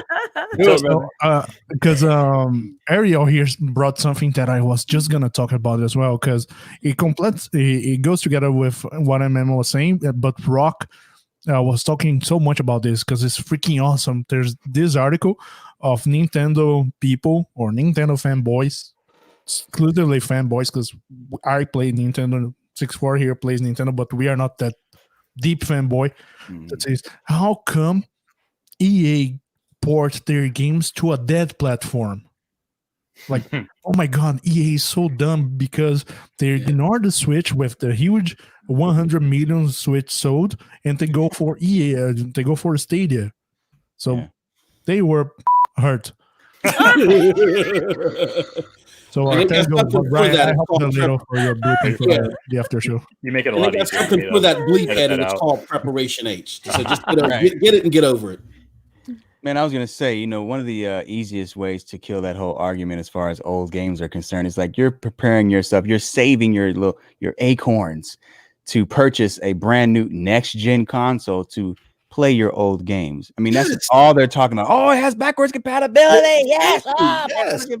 And they're talking about games from the 360 era all the way to the OG Xbox. Nothing wrong with that, but you're saying something, about this other platform having old games, and you're literally gearing up to spend hundreds of dollars to play 20-year-old games. Come on now, just stop it. You can't have it. You can't have it both ways, and that's why I get pissed off with that whole narrative, because it's absolute bull. Exactly what Eddie just said a moment ago. It's bull crap. Like, it's ridiculous. Yeah. So yeah. So you know what? I because Meg was about to say something. Do you think Call of Duty's coming to the platform, Meg? Warzone. By the way, Warzone. Sorry. Yeah, eventually. Yeah. Now, I did want to say something in reference to the Battle Royale. I don't know if you were going to segue to this, Brian, but I did want to say something as far as what I do think is coming. I had a question during a stream of mine about what first party game do I think, or what the first party game from Stadia is going to be coming from Google first. Good Lord, that was hard to say. Do it again. I hear what you said. Right. Let's try one more time, guys. What was the first party game I thought was coming from Google first? Ashes was in the chat, and he said he thinks it's going to be a battle royale game from Google. I think I'm going to take a little bit from him and apply it to this conversation here. I don't think it's going to be from Google, that game, but I do think I have a strong feeling that the game that they're doing in tandem with Splash Damage may very well be that major, expansion on the battle royale game, that we're going to see coming from them, taking advantage of the servers and having more players than we've expected, because they've got a lot of experience in, shooters. Oh yeah. So that may be for sure. Yeah. So I think it may come from those guys. That may be what we see from them. So before we continue that conversation, I want to shout out to Lil T-Tor. Well, anyone else want to take that? What's up, fam? You gotta be drunk when you say that, right? Words are hard. Jamani's the official hype man, man. Man, he be in my chat all the time. What's up, family? Appreciate y'all. Thanks for the $5 super chat. He's a newer member too, ain't he? 6'4". He's a newer member, ain't he? Nah, I'm gonna say it again. Little she got me. LTB. He's a newer community member. Right? Yeah. He just jumped in. Yeah, he be getting busy though. He be getting busy. Thank you. Hey, LTB, thank you for the 5. It's going to go a long way. It's going to go a long way towards my speech impediment, by the way. Thank you so much. I appreciate it. Which was all caused because he bought Octopath Traveler. Exactly. Yeah. Muchas gracias, Nacho Libre. I'm still Nacho Libre. Oh, my God. Someone else take over. I can't do this anymore. Call of Duty. I got you. But Germani was talking about Splash Damage's game being a battle royale game. Is that, if I'm understanding that correctly, that's where you're going with that? That's essentially what I was saying. You were asking what we thought the next battle royale game is going to be. I just wanted to segue kind of a bit and say that I think that their game may very well be a battle royale game. So you think that game is that close to being done? Or that I'm not saying it's going to be the next game coming out. I just wanted to throw that in there since you guys have brought up the topic. Gotcha. Okay. Yeah. I agree. 2 thumbs up to that opinion. Yep. So speaking of Call of Duty, this was also something that was asked to us on Twitter. Do we think Call of Duty will see its next game, the actual full game, come to Stadia? So will we see a Stadia logo once Call of Duty's next game gets announced? Yes. We're all saying yes? Yes. Yeah, we're already starting to see that Yeah. trend, man. You know, games that are coming up, we're seeing Stadia day one with it. You know, Yeah. yeah, they getting in there, man. They ain't playing no games, man. Yeah. Yeah, And it looks too good to these what are you, publishers? Yeah, they want their money, man. It's like, yo, this is happening. I wanted to say this real quick. I'm so sorry, but I had to throw this in there, man. Did you know that Sony had just recently hit 1 million subscribers on their streaming service? Just recently. How long has that service been available? Did you say PlayStation? Yes. So PlayStation now. Yes. Just hit 1 million. They just hit 1 million. That's been around since I was like in college, and that was Right. like 5 years ago. So think about that. When we talk about, you know, people are saying Google Stadia is a failure and all that stuff. People aren't taking into account that Sony has pretty much had this service in you know, built up and ready to go for years. And Sony, with their brand recognition, you know, they have the greatest brand recognition between the big three. They just hit 1 million. They just hit 1 million. Google already did that quickly. So when people think that they're not going to hit their billion, think again. Because I don't remember who shared it, but someone just said that Google Messages just hit 1 billion downloads that were not pre-installed on Android phones. So I mean, Google, oh no, it was 95 Google, I think, that mentioned it, because they're talking about the new Stadia APK that's going to have text messaging involved, which there's a lot of APKs that have some information that just still hasn't come to fruition yet. So I'm not taking it as too much excitement just yet, because we're still waiting on like wireless controller support and all that kind of stuff. But the wheels are in motion, folks. We're heading towards November. I think Google's going to start making some huge moves. I just want to drop a quick nugget here. Yep. That Activision Blizzard agreement, and I know folks tried to say that the one that happened with esports had nothing to do with Stadia. And Activision came out and said it had nothing to do with Stadia. Sure. Folks, you have to understand that when contracts are put into place, there are addendums and there are additions that happen that are time sensitive. So if certain mechanisms or marks are hit, then that enacts the next part of that contract or activates it. Until that happens, they're under NDAs where they can't talk about that stuff. So if you don't think that that wasn't part of the grander conversation about, hey, when we help you with these esports games, and the person watching, all they have to do is click a play now button to access your game and purchase it instantly. If you don't think the Activision heads didn't start seeing dollar signs in their eyes, folks, it comes down to simple mathematics and business. Yep. Yeah, man. Absolutely. And the technology is there. They're not just, you know, blowing smoke like and I'm not trying to throw hate out there when I say this, because I love the platform, the company. I really thought they were going to be the ones to do this, but with Xbox, they've been blowing a lot of smoke as far as talking about what the technology is going to be. But it hasn't been showing. They can actually show it. They're walking it. So that money is real in their eyes. So yeah, man, come on. Correct me if I'm wrong here, but I think talking about the link, that's how the URL, not link, but talking about that, it was the last thing on the Connect, right? I guess I finished with in PUBG right now. You just click this link and you're gonna set it up. Yeah, and it queues it right up. Queues it right up. I mean, so cool. Yep.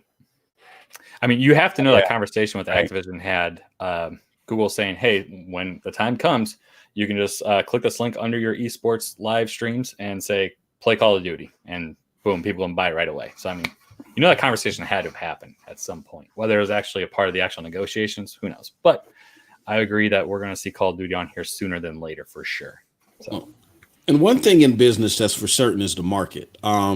Chase hits on this all the time. That NASDAQ article, it's not just by a coincidence that everybody's now having an epiphany after that damn thing dropped. It's not magical. This is not the never ending story, right? So love that movie, man. Oh, can we get to that real quick? No. Oh, man. I love that movie though, man. Yeah. Yeah, there's no rock eaters around, guys. This is not magical. I mean, this happened for a reason. And if NASDAQ can see something, then not just pulled companies like Activision over, because we know Activision has a colored past in getting invested in platforms that they're really not keen on at the moment. One of them was the Switch. You know, they weren't supporting the Wii U or the Switch at first. And then once that thing skyrocketed, they were all in. So, just got to keep that in mind, guys, is that there's people with numbers that we haven't seen yet that know what we don't know. So there's more to come. Definitely. All right. So we're about the time where we're going to wrap this up for the audio portion of this. So if you're listening to us via podcast apps, which now you can listen to us on Apple Music, Spotify, Google Play, pretty much anywhere you can find podcasts, you can find the Stadia Initiative. This episode will probably go up around, I don't know, Monday morning. I don't know, whenever I feel like it. It'll be up there eventually, okay? Because thankfully, a lot of you didn't swear this time, so I don't have to edit out much. So I just have to pretty much listen to it back. But the last thing we're going to just kind of go over here is just our final thoughts regarding the Stadia Connect. I guess I want this out there. Do you guys think they did something bad or that they didn't hit on something they needed to during the Connect? Because, I mean, we could sit here and say, oh, they hit everything. They batted 1,000. But, I mean, did they really give us enough, or did they give us just enough to get ready for the summer? I mean, anyone with immediate thoughts on that particular aspect of the Connect? I think it was great. I think that they just focused on the games. Like, I know we all predicted features.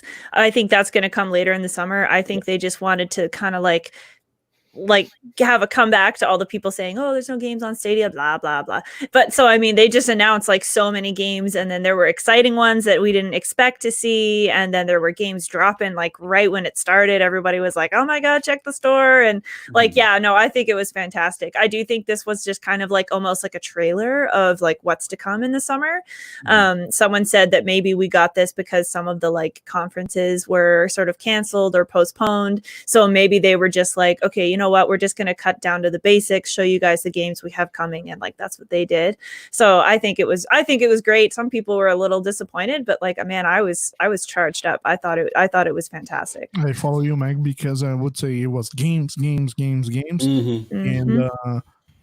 as you guys said as well, it gave like okay, now you have all of this to go for the next 2-3 months, or exactly, let's say 2 months. It's when everyone's who just signed up Pro is going to expire.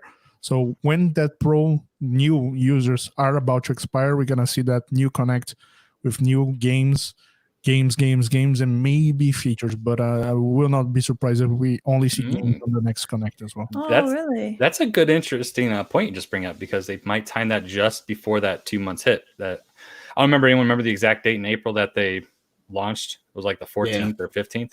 Yep. So you might see it right at the beginning of June. I believe so. Good point. I believe so. Yeah, I think that's an excellent shout. That's exactly what I think is going to happen. Is it's games are going to be the next Connect. And as far as, because is there anything they could have done better?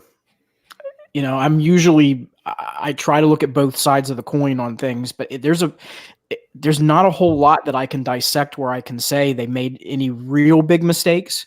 I think the only thing that I would have wanted them to maybe just be a little bit more specific on, and this is just personal preference, it's not that they did it wrong, is just really hit home again the difference between the Pro piece of it versus the free version. And if you go back and you watch it, it'll kind of make sense. They say just claim the games. They don't say claim games that we give away each month. Like it kind of, sometimes it's devil's in the details kind of a deal where you just want to be a little bit more specific, because someone watching that might go, oh, well, I can just get all the games, or I can just buy them outright. Like they're not going to necessarily know the difference. So that was really my only little qualm with it. But other than that, it was a solid Connect. It really reminded me of a Direct. Yeah, absolutely. Jermaine, what do you got? Or, oh no, go ahead, man. You go ahead. Oh, no. Go ahead, Jamon. No, you got it, brother. You got it. You're already on your thought train. Go. Yeah, because I'm still seeing doubles here after I got hit earlier. No, let me stop. Let me stop for someone actually calls the authorities and do a wellness check at my house, you know. I'm saying I'm getting hit with doubles from this proper. I'm getting. Yeah, I hear you. No, I think, okay. See, I always looked at this like a 2-part process. I always looked at what they were going to do now to introduce themselves to the new gamers, and then how they're going to close off the show going in the summer or June. So I think they started off very well. I don't really have any complaints on how they did it. I mean, they basically said, we got, like you said, games. And what you hear a lot of is when you see things like the State of Play or Inside Xbox, they're too bloated, or they try to overdo it on the charm offensive, and it doesn't work. It falls flat. And I think they hit it right on the nail with this introductory piece. The only thing I would say is that I would like to see them in between now and the next showcase. Is I like to see more set pieces on individual games. I know that they're sending out tweets, but maybe send out a little bit more. Zombie Army, do like little snippets of the gameplay. Zombie Army, you can play right now free on Stadia, 60 frames per second. Do a little bit more of that, and I think it'll benefit the platform a little bit more. I'm so glad that you went first before me, because this goes right into what I was wanting to say. And I don't know, I know we're wrapping this up for the podcast, the audio version of this edition of this. But man, I want to first of all give a shout out to Raindrop for mentioning this. She mentioned something about organic marketing. And we talk a lot about wanting Google to market. We want them to market so much. But they are doing it, and it's organic marketing. This whole Stream Connect was a lead up to this weekend's marketing. And who's doing it? We are. The community's doing it. One thing that they did right away with their first big connect after just initially launching, or after the first actual launch of Stadia, was showcase the community. We know that because we have a member of our community who we talk to, who we play with, who we know. They're not actors, they're real people. So they're utilizing us, the real people, as their marketing tool. That's one of the major reasons why they went ahead and cut the marketing. Of course, there's a crisis right now with the COVID, so they don't need to put the money into it. But also, when you're using organic marketing, it doesn't cost, at all. You just give great product to the people, and they're going to talk about it. They're going to say it's free right now. If you look at my channel, I said PUBG is free right now with the pro subscription on the icon, on the thumbnail. I'm doing the marketing. You know what I'm saying? I'm that excited about it. They don't have to pay a dime. We're already doing it. We're doing it right now. We'll do it tomorrow. We'll do it later tonight. We'll do it next week, into the weekend, and into the next week. I just wanted to see what your guys' thoughts were on that, because I thought that's so amazing how they were able to make that move, and they knew we were going to move that way and market the product. Exactly. Organic marketing, yeah. I mean, speaking similar to that point, like here's kind of what you're referring to earlier about PUBG. That link right there, if you click it, takes you straight to the Stadia app. It's amazing, yeah. And that's the kind of thing they need to do. And you're talking amazing. about like marketing with like creators or just people in the community, and it's a good move, because these are the people that have your real life experiences of using this platform. Yeah. And they need people like that to kind of share their story. Like Google can sit there and say, yeah, my product works, use it. Like no one's going to listen to that, and people aren't listening. Yeah. Exactly. They believe the people they trust, they hang out with, they spend time with. And we use social media, and what are we doing more now than ever when we're locked down? Essentially, we're using social media. Yep. You know what I'm saying? So we're talking to each other, we're spending time, we're playing these games, we're on these applications, and we're talking. I mean, there's been so many people signing up. I just helped another player, a brand new Stadia player, get in last night. They got into Destiny 2. They were so determined to play Destiny 2. It was suggested that they get another game, but it was like, hey, not to say that Destiny 2 is bad because somebody else wanted to play another game. But I was like, look, this is what they want to play. Let's help them out with it. They're excited to jump on. And they were determined. They were keyboard and mouse and everything. They didn't blame the platform. They were wanting to learn how it works, and they were excited. I mean, it's just great because, again, we're the ones who are pushing these products. There's nothing more powerful than word of mouth, at the end of the day. And I think Google has a strong understanding of that, philosophy. So I think that's what we're kind of overlooking, is the fact that that's what they're using. You know what I mean? Yeah. I mean, people go to Meg String all the time and ask her, and she's like, boom, boom, boom, boom, boom. People are signing up, and so you can't, you really can't beat that. People put, they put hundreds of thousands, millions of dollars into these marketing budgets. But at the end of the day, there's nothing more effective than somebody who you trust, next to you saying, hey man, this is really cool. This is good. Yeah. It's funny that Germani says that, because as soon as PUBG's official Twitter account tweeted out that PUBG was on Stadia, one of my friends that has been a Stadia denier, like from day one, hit me up and said, hey, that, and this is exactly how he said it. That Stadia thing you told me about? I saw that PUBG is on the service now. I'm going to try it out because it says it's free. So I was like, oh, okay. I was like, yeah, I think you might be pleasantly surprised. And I didn't say anything more than that because I didn't want to push the guy. He'd already been When I'd asked him before, he'd been very resistant. Like, I'm not touching that piece of all the normal things that you would expect from somebody. This man hit me up, y'all, no lie, within an hour and asked me, where can I get the Stadia controller and that Ultra Chromecast thing? I'm like, so this is somebody that has never wanted to touch this. And now they want to now play on it. And he hit me up again today and he said, man, look, I only was listening to what I heard from IGN and GameSpot. I had no idea that this thing actually worked. He goes, to be quite candid, I can't even get 60 frames on my local machine. Yeah. And he's getting 60 out of PUBG on. Like, see, this is the whole thing, folks. These are the people that this dude's, I'm telling you, he's got a rig. He plays hardcore on PUBG and Fortnite. That's his two games. And the fact that he's saying that he's preferring it on Stadia right now, like, that's saying a lot to me. And I've just been very, very coy with him. I'm like, oh, that sounds awesome, man. I hope you enjoy it. Like, I've been trying to play it down. Like, just let it speak for itself. Because when someone like that hits you up within an hour saying that now they want to actually play it on their television when he's a PC player, like that's that whole head turn thing, like, raggy, And I mean, this is, I guess, one complaint I do have about Stadia. How great would it have been if you could be like, well, just go to Walmart and pick up a controller? Like, that'd be, I mean, that's a marketing tool right there. Like, but you know what, Brian? I the reason why I think they're not doing that, and I can't blame them, is Stadia has been lambasted on their messaging, and rightfully so for most parts. A lot of it too was because of the outrage culture. However, if they were to go, the moment they go retail, guess what happens? It's tracked by NPD. There's numbers out there for the console daddy device warriors to fight over. More boo, Stadia only sold 50 copies. You know what I'm saying? So right now they want to fully control the narrative. That's why they just put their head down and they're stealth releasing stuff. And I don't think that they want to put anything out on retail, even though it would be more convenient. They want to put anything out there on retail that can be tracked until they are very, very comfortable with the numbers that are going to be shown. That's fair. Facts. Fair. All right, folks, we're going to wrap it up here. But before we do that, we want to go through the panel here, and we want them to tell you where you can find them next. So MM2K, how can people find you, and where can they find you, and what are you planning to do next? Well, after I find my last molar on the floor, you can find me at St. Francis Hospital. No, you can find me. Oh my God!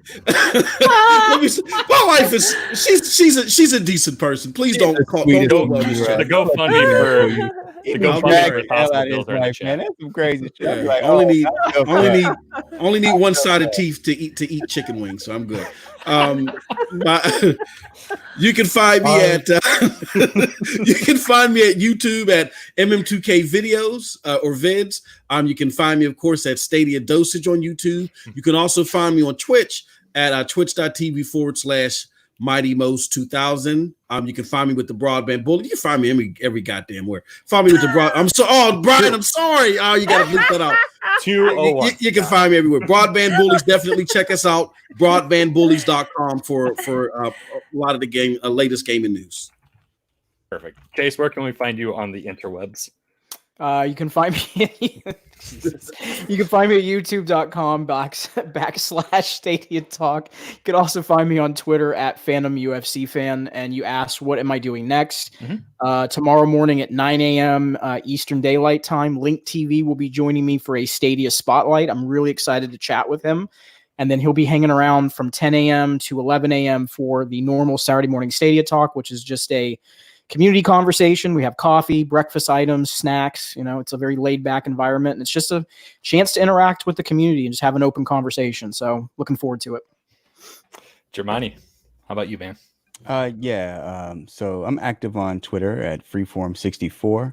What time zone? Right on. Yeah. Jesus, oh, man.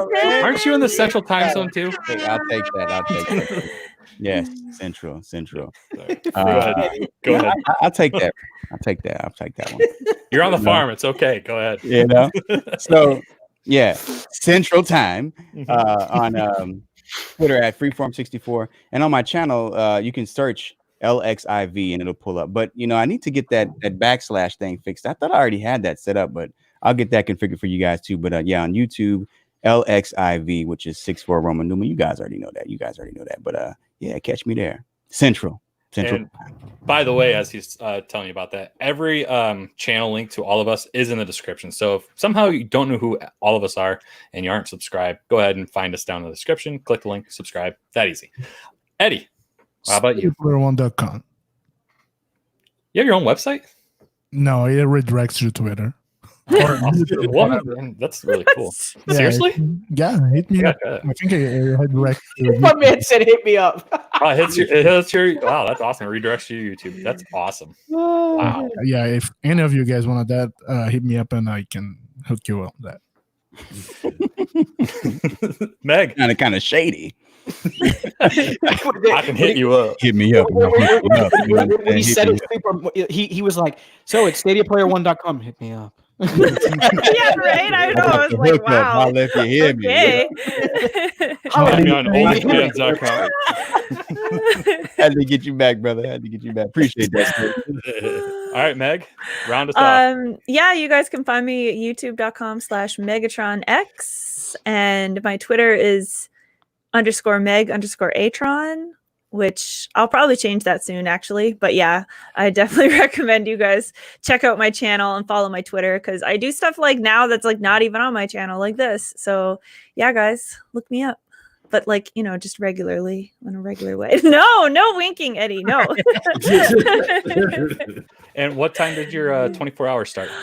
Yeah, guys, I'm doing a 24-hour stream tomorrow, starting at noon Eastern Daylight Time, going 24 full hours with Link TV. It's gonna be amazing. Yeah.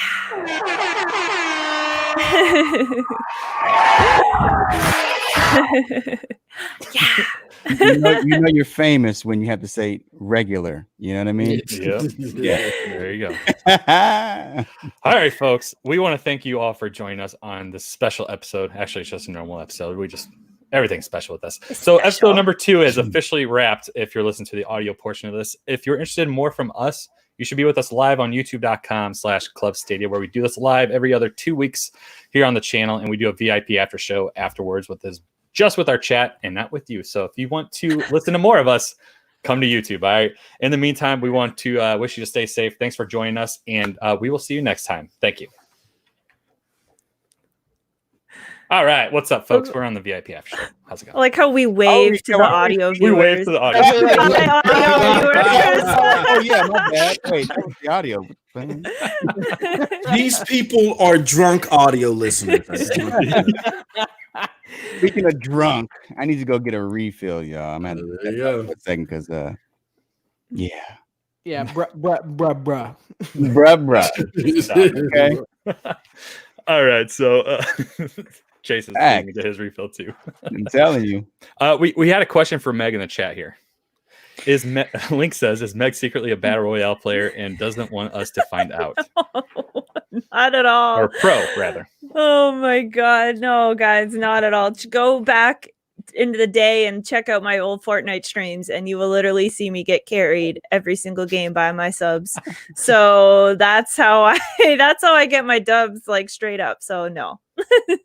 Link, you better carry me in PUBG. Like, you gotta carry me now. Mike, tell us a little bit of your experience on PUBG. I haven't played it yet. I'm playing it tomorrow on my 24-hour stream, starting tomorrow on my channel at noon Eastern Daylight Time. So it's gonna be just remember that time, okay? First time PUBG or first time on Stadia PUBG? First time PUBG ever. Full stop. That's gonna be a nice one. We'll hide their backgrounds for now. Yeah, it's gonna be amazing. Everybody, just get ready. All right. So we got another question here for where to go. I lied. I had it. Where it was there, I swear, I promise. I hope I didn't delete it. It was from Ariel. I don't know where it went. There it is. Okay. So Ariel asks, where do you see Stadia in 1 year from now? So next May. I mean, this is a very broad question. So I mean, we can try and narrow this down a little bit. I don't even know how to narrow it down because it is a very broad question. So I guess let's start with this. Do you think the public perception of Stadia will be different a year from now? Yes. And for the better. I do, for the better. And I think that in a year from now, we're going to be getting all of our games like Eddie, we're going to be getting all of our games at that point, like at the same time everybody else is. So we're not going to have to listen to all this talk of like, oh, we're not going to be getting our games months after it's been released everywhere else. Like we're going to be caught up at that point. Like people forget, like the platform is still new. We're still baby. It's only like 6 months old. And like, oh, we'd only have so many games. Well, like how many games did PlayStation have after 6 months when the very first original PS came out? You know what I mean? Exactly. So I think in a year from now, we're going to be past all this. And yeah, I think the perception will have changed, and all these big companies and media outlets that are trashing on Stadia are going to have to face the fact that it works great and it's awesome and we have a bunch of games, and then we're going to be like, we've been doing this for years, so yeah, it's going to be great within a year. MM2K, I see you shaking your head. Yes. So yes.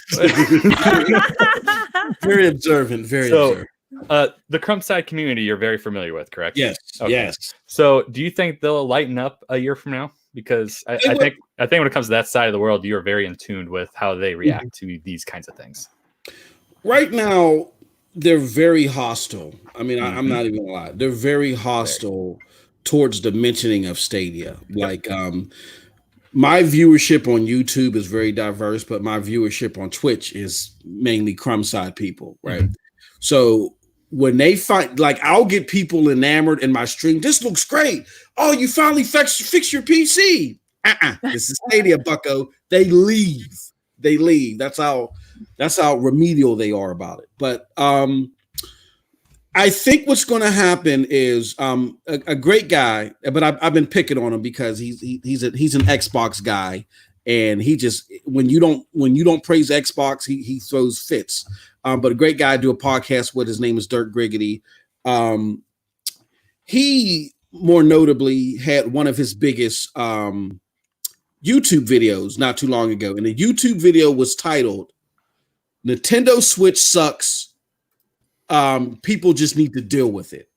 And it was a video that was made right after launch while Switch was getting a lot of this hammering, right? And he said, it can't do this and it can't do online. This thing is not going anywhere.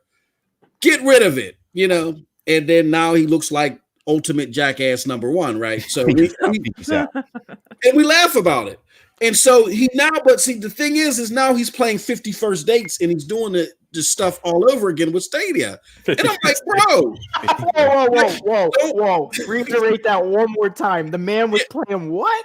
He's playing 50 First Dates. He has his blonde wig and he's playing Drew Barrymore like a mammy jammy. And I'm like, dude, weren't you here before? You had a video on the internet where you said, well, the Switch has games. And I said, look, this is cloud gaming. I said, you think about it this way.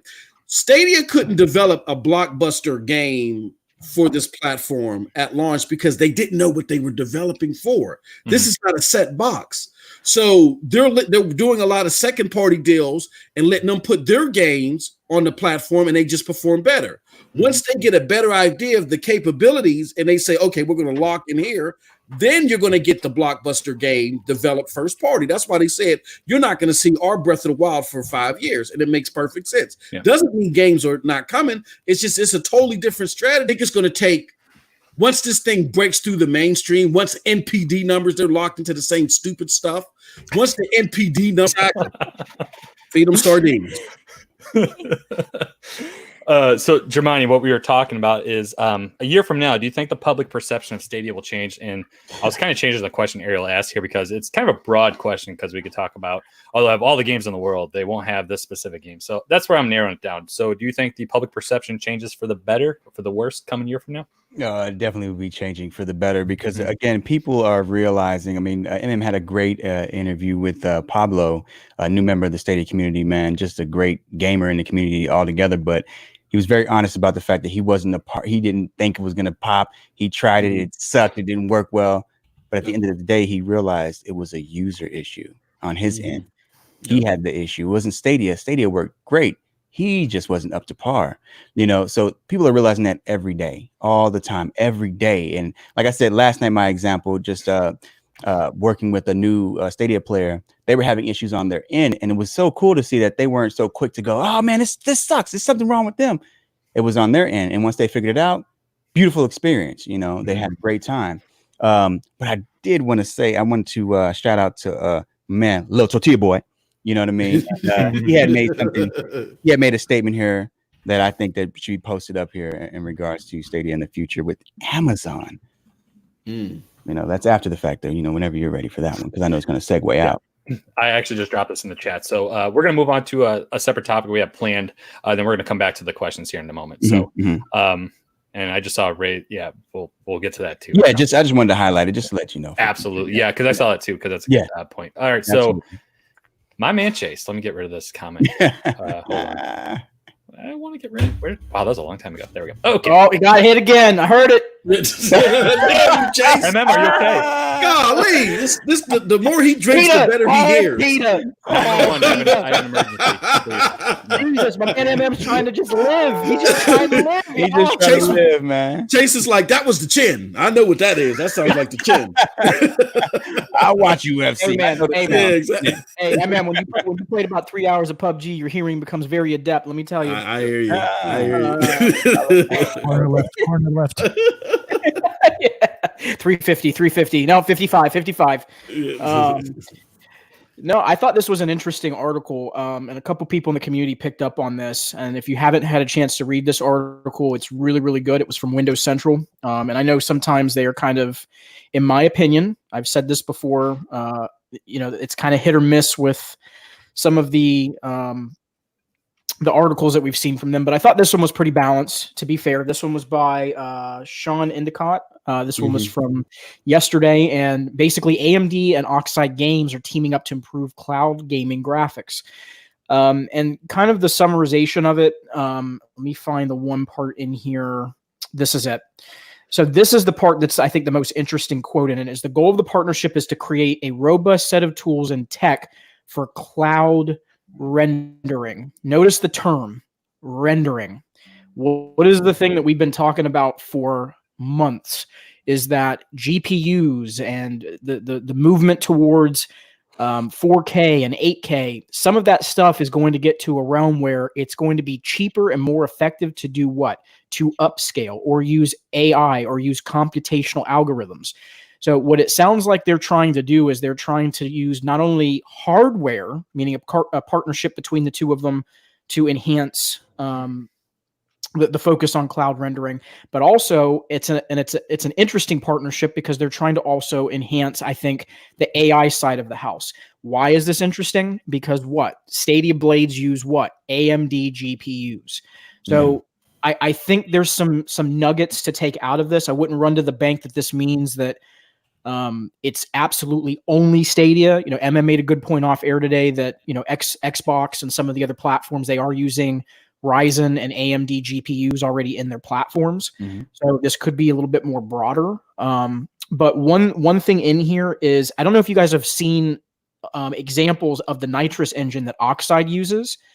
It's pretty freaking impressive. And I encourage you all, if you haven't had a chance to take a look at it, this has the potential, folks, to really, really change some things. Because if Google starts utilizing some of these pieces, even though they've got their own tech in-house, and then you add it and you layer it on top of what they're already doing, I mean, the sky is the limit, y'all. I mean, this is some crazy stuff. My question, though, real quick, is it says products like Google Stadia still in their infancy. By partnering now, AMD and Oxide Games can work in cloud gaming space while it's still new. This is my question, though. Even though Windows Central posted this, and maybe somebody on the panel knows better than I, even though Windows Central posted this, they posted this saying, hey, this may help out xCloud. But from what I understand, that what Microsoft is doing is that they're using server blades with Xbox Series X chips in them. And this doesn't take into consideration this technology where Google's technology is a little bit more fluid. They can move stuff in and move stuff out, where Xbox's technology is a little bit more static. So how will this partnership help out Xbox? I don't know. Maybe it will, maybe it won't. I'm not trying to be Debbie Downer for those guys, but I'm not quite sure how this will benefit Xbox if they are working solely off Xbox Series X server blades. I mean, you're straightly on point, because correct me here, Pano, if I'm wrong on this, but I remember what I saw about Project xCloud It's just a bunch of Xbox sitting somewhere running our games. Absolutely. Their Xbox One S's at that right now. They plan on upgrading to Xbox One X's, but that's still very far behind the model that Google is using. I mean, yeah. I mean, the one thing I want to point out about this, which is I think so understated all the time, is that Google can constantly update their service as time goes on. Like if Sony wants to update the PS5, what do they have to do? Release a whole new iteration of it. So I mean, this is a huge advantage to Stadia. So when a new technology comes out, Google can be the first one to utilize it. Yeah. Now, whether xCloud joins that kind of race, or if it's just going to be kind of a way to play the games you already own on your Xbox and just beam it to an online service. So, I mean, this is a huge advantage for Stadia to be able to take advantage of technology as it shows up and as companies like AMD continue to improve what they're doing as it is. Can you throw up this? I actually pulled the official presser from AMD's website, and I thought this was interesting too, because I was just trying to read through to see if there was anything else that they had written. Here we go again with NASDAQ, y'all. Yeah, you notice that this keeps just popping into articles. They're not that relevant. Come on, exactly. But notice in here again what they highlighted. Again, I always look at words and keywords. By combining leadership, gaming hardware, and graphics expertise from A&D with Oxide's proven development capabilities and innovative Nitrous game engine, the companies plan to create a robust set of tools and tech for cloud rendering. So again, this all comes back to what? Providing an experience in the cloud that is unique to the cloud that cannot be done on a console or PC. So y'all, this is only heating up, and maybe this isn't, like I said, something to take to the bank about on Stadia, but it is something to watch in the cloud gaming landscape, because this could touch so many different platforms, and the potential I think is huge, because that Nitrous engine is no joke, y'all. It's legit. I did want to add too. I know some people may be thinking, "Oh, well, they have to do all this extra stuff to try to upscale and downscale, and kind of make it close to 4K and native and all that stuff." Every side of the gaming industry and rendering technology is attempting to do that, because ideally they don't want to have to render anything natively because it's too taxing. It takes too much time. It costs too much. Nobody wants to have to go completely native. So on your console games, they're already doing that. Your platforms coming up, the new Xbox, PlayStation, they're already using certain technologies to try to get close to the native, but they don't want to absolutely do native because it takes away from the resources that are most important in developing these games and the cost. And PC gaming as well, you see all those options showing up, and they're doing their best to try to get to a point to where you can get the best results at that resolution without having to go native as well. So this is not something like, oh, it's the cheap version or the knockoff version of 4K. This is where everyone is going. So just want to make that very clear as well, because I know people will take that as like, oh, well, they can't do it. That's why they're trying to do all this stuff. No, that's not why at all. All right. Does anyone have anything else to add to that specific aspect? Yeah, I would just say, real quick, I'm sorry. I would just say, Over your head, Eddie. No, not even that. Not even that. No one. No, yes, someone. Yes, that's exactly right. Like, no. Yeah. My head is, can we talk about Assassin's Creed already or not? We'll get there. We'll get there. Let Edmund finish his thought. My man is like, he's itch. He's like, he's ready. He's ready to go. What happened with Assassin's Creed? I'm just kidding. Go ahead, Edmund. I just think that it's important to note, and again, I don't want to be Debbie Downer for Xbox, but again, their technology, and Eddie backed this up, the technology is based on Xbox Series X is going to be in the server blades. And even though that's a hell of a brute force of technology for dedicated device solutions, I don't know if it's built with cloud infrastructure in mind. Now, the software tool sets that this deal is going to implement might help out xCloud. But what if Google is actually going to work with these guys for a combo of cloud and hardware for their next set of server blades? So it's something very interesting in the gaming space to pay attention to. I'm sorry, Eddie. Yeah. Don't be just because of we'll tie Assassin's Creed into the next topic here, because and I swear we'll get to the questions here, because surprisingly there's quite a few of them, because Jeff Keighley as we know, is a popular member of the gaming community, dropped the information about Summer Game Fest, which is essentially going to be an elongated version of E3. And he announced phase 1 today, which includes these companies. Pretty much, I'm assuming, going to be announcing all their projects coming up for this year and after that they normally would do with E3. So Summer Game Fest will be featuring 2K, Activision, Bandai Namco, Bethesda, Blizzard, Bungie, CD Projekt Red. Who the hell is that next one? And Extremes, EA, Sony, Private Division, Riot Games, Square Enix, Steam, Warner Brothers, and Xbox. As a Batman fan, I hope Warner Brothers is talking about Arkham's next game. But what do you guys have to say about Jeff Keighley's announcement here in terms of those specific companies coming up? Eddie, is Stadia participating in this? Yeah, where's Stadia? So I would assume this has to do with the actual games itself. So Sony and Xbox, they do have their own game studios. So, yeah, so I'm going to go with these being just companies that are going to be bringing games. Gotcha. Yeah. I was going to say that's exactly what I think is going to happen. I don't think it's about platforms. I think it's just game-centric about announcements. I think what's going to happen, and this is just my personal opinion, is you're going to see a lot of the platforms do surrounding announcements, meaning that there will be the game announcements that happen within this. And then like Stadia will do their own Connect. Nintendo will do a Direct and talk about what they're doing with their platform and so on and so forth. So this isn't the end from Stadia. This isn't the end from Sony when it comes to platform information. Same thing with Xbox. You know, we already know they're going to be doing the Series X breakdown coming up soon here in the next couple of, what is it, May 5th? Isn't it coming up very soon? Yeah, May 7th. May 7th. Yeah. My bad. Yeah. So, Xbox, so you're going to be seeing all kinds of announcements coming from platforms surrounding this. But I think what's going to be interesting is when I saw this tweet, Bandai and Activision, keep an eye out. I just have some interesting thoughts that we may see some stuff out of them. Anything specific? Well, I mean, we kind of have heard that there's been another Call of Duty project that's been in the works, so I do expect something from them. And Bandai, they've been, I don't want to say they've been quiet, but I think they've been working on something behind the scenes. So I expect we're going to hear something from them, interestingly enough. What do you guys think 2K is working on? The WWE? I guess. Yeah. And the new football game. Yeah, but that won't be until next year. So I guess they could talk about it now, but They could show trailers of it. That's what I think. Yeah, by the way, I was checking. It's Digital Extremes Games, and they do the Warframe game. Yep.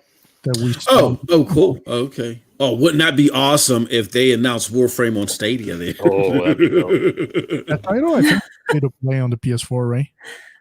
It's free to play on everything, yeah. Yeah. Well, I mean, I guess unless you're on Xbox, I think you have to have a live subscription. Exactly. Yeah. But yeah, it's free to play. Yeah. And by the way, they do BioShock as well. They do. So they do BioShock and they do Borderlands. I'd be interested to see if the BioShock and Borderlands collections find their way to Stadia like they're doing with the Switch this month. So that'd be awesome. I would like BioShock on Stadia. Yeah, cool. BioShock needs to come. Yeah. Otherwise, it's going to be a Switch purchase for sure. Yeah, they just announced that. Yes, they did. That should be at the end of the month, I think. So do you guys have any predictions on when we might see out of this specifically? I know EA, that's probably what we're going to hear about, like Madden and FIFA. Square Enix, any thoughts about what you could see out of them? I can say this overall. Oh, I'm sorry. Go ahead, Eddie. No, I was maybe another trailer of Avengers. Yeah, I was just about. Yep.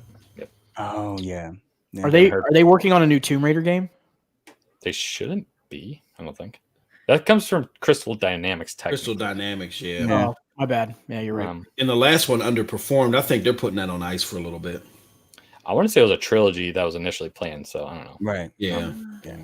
But so yeah, should be an interesting summer since considering what's going on in the world and how we have to get our information now. And we know that Nintendo Direct may not be happening, so game companies are going to be doing things a very different way this season. So yeah, that's pretty sad, man. Seeing as they were the ones who created the whole digital presentation, I guess they did all meet somewhere. They weren't ready for that, which is kind of shocking because I mean we saw Stadia do exactly what Nintendo could do, and that's you had everyone like, oh, I'm clicking my phone here. That's how I'm doing this. Like, yeah. How that was so endearing, man. Seeing them like in their homes. Yep. On a cell, like, again, that's the power of when you just do shit organically.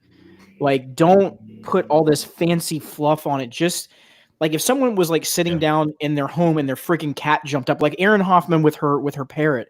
Like I was like, yeah, that's awesome. Like you're just being you. Like that's cool. I like that kind of stuff. I don't like when people are all you know, like you know, tie, suit and tie and everything. I can just laugh one more time. Yeah. You know, I just want people to be them, you know, just be themselves. Like that's so endearing. And I think that did speak to a lot of people. Like I heard a lot of positive thoughts around people saying, man, it really just felt like they were kind of just talking to me. It didn't feel like that first the first Connect where Phil walked out into that white room, you know, and it's just kind of like, Yo, what's up? Yeah, it just kind of didn't have a really good vibe. No front though. When man Phil walked in that white backdrop and took with that them hard kicks. stance, you know what I'm saying? He was like, no, not the first one. I'm talking about the second one. He walked out and put that stance on. He was like, yes, we about to, you know, do this. Like the little clip they showed in this one, right? That one. Yeah, you know, he took that hard stance. I was like, all right, I see you. You know, they about to go in, and they did. I was looking at the Nikes, man. Yeah, the first one. Yeah, they're fresh. They're fresh. Yeah, the Nikes was kind of nice. All right, let's scroll up because we got some questions that people want to have your guys' answers on. This is not really a question, but Link says I think Chase is really. I'm gonna take over the show and talking about Assassin's Creed. He's not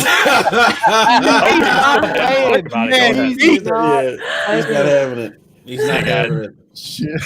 Oh no! Captain is gone. Good job, Eddie. Good off Captain Hulk. Good job. He's just I'm becoming nomad. I'm going on my own. He's about to raid. All right, go ahead, Eddie. Take it. No, guys. It's all over here. You guys see, I'm a huge Assassin's Creed fan, so it was awesome. The guy did a 6-hour drawing. Boss Logic is freaking phenomenal. Boss Logic is the name of the artist doing a live draw of the whole scenario, and like if you watch it, the fast forward footage, and it looks amazing. And once that cinematic drop, man, it's freaking cool. I participated on the next hour or so of panel over the Stadia Source, and Mr. Rocks dropped a lot of knowledge England history against the war against the Vikings. But if they could mix a little bit of the mythology that we saw on God of War, for example, with history, which Assassin's Creed do, a lot of history we saw in the example on Assassin's Creed Odyssey, that game has potential, plus the RPG elements.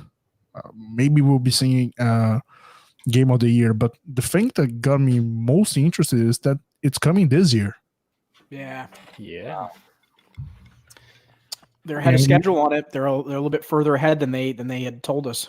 Yeah. And it's going to be a Xbox game, right? Well, I mean, they got the marketing rights. Yeah, they got the marketing rights. Yeah. So Eddie, they said they had 16 developers working on it. Is that what I heard? Yeah, that's nuts. Insane. 16 studios. Yeah, that's the developers. Their studios are working together on it. In Montreal. Yeah, on it.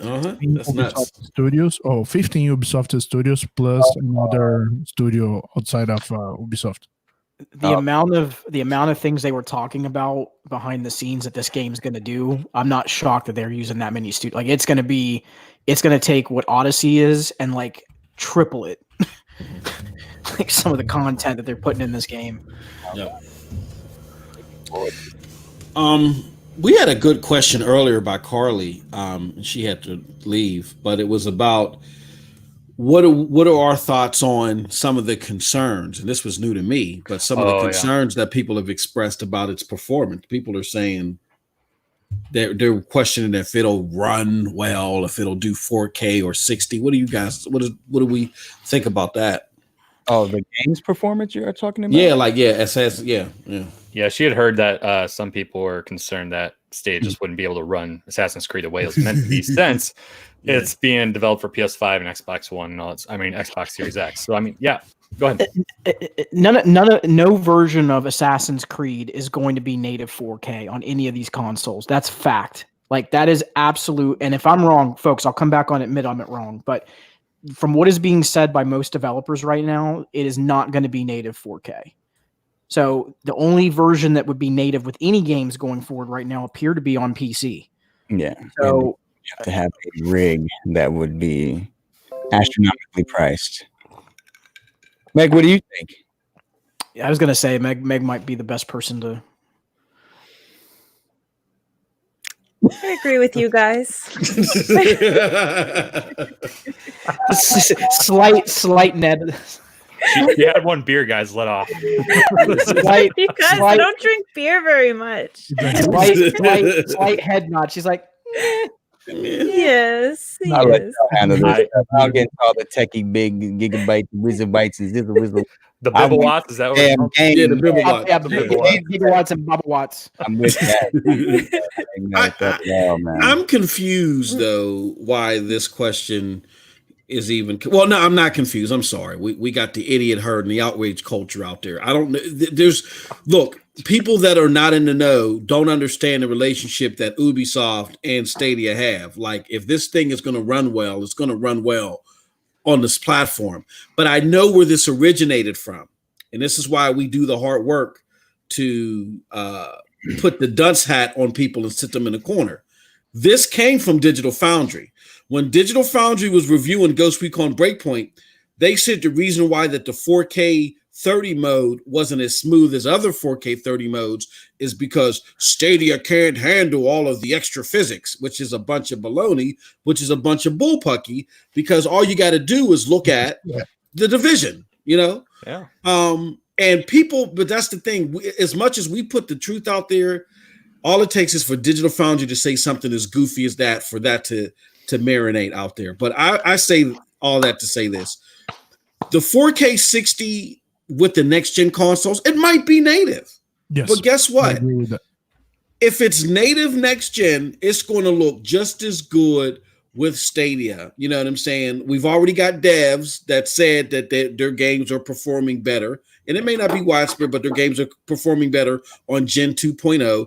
And I bet you if I put an Xbox controller on your hand, which you can play Stadia with, and said, this is true 4K, you wouldn't know the damn difference. So, like, we got to, you know, just for anybody that's listening that may have fell victim to that rhetoric from Digital Foundry and the likes, don't worry about it. The game is going to perform well, and it's going to look fantastic. Absolutely. So I will add to that, because the games, it doesn't matter the game we've seen, but probably the version that we got on Stadia, it's going to be the same version of the game we got on those high-end consoles. So if the game has been like in 1800p on those games as we saw on Doom, it's not because of Stadia doesn't have the power. It's because when the developer was doing for that platform, it was up to 1800p. So it's going to be the same for Stadia. But there's no reason why, okay, for this platform, I'm going to be doing 1800p, and this one I'm going to be 1080. So if the PS5 is going to be on 4K, on Stadia is going to be the same. Absolutely. I have something to say. The reason that I like Stadia so much is because I don't have to worry about all this stuff that you guys are talking about. I mean, that's true. I mean, especially thinking from a streamer standpoint, like, you want to be able to show off what you're doing at the very best fidelity, and Stadia gives that option once, like, the actual streaming aspect comes into it. I mean, we could display capture our PCs all day, or use a splitter to get our Chromecast working, but at the end of the day, they are going to give us that option to show us at the best fidelity and be able to beam that out to people. So last thing we want to show is a 480p stream of what we're doing. So Yeah. That is extreme, Brian. Come on. I know, but you get what I'm saying.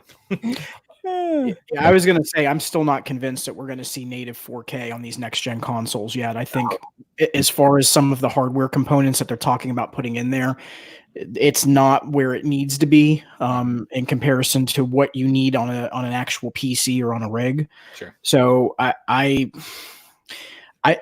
writing's been on the wall for a while that for consoles themselves, that they are going to upscale because it helps them cut cost. I just think that's going to continue to be the trend going forward. And I think the only time that they're going to focus on native resolution is likely going to be on the PC.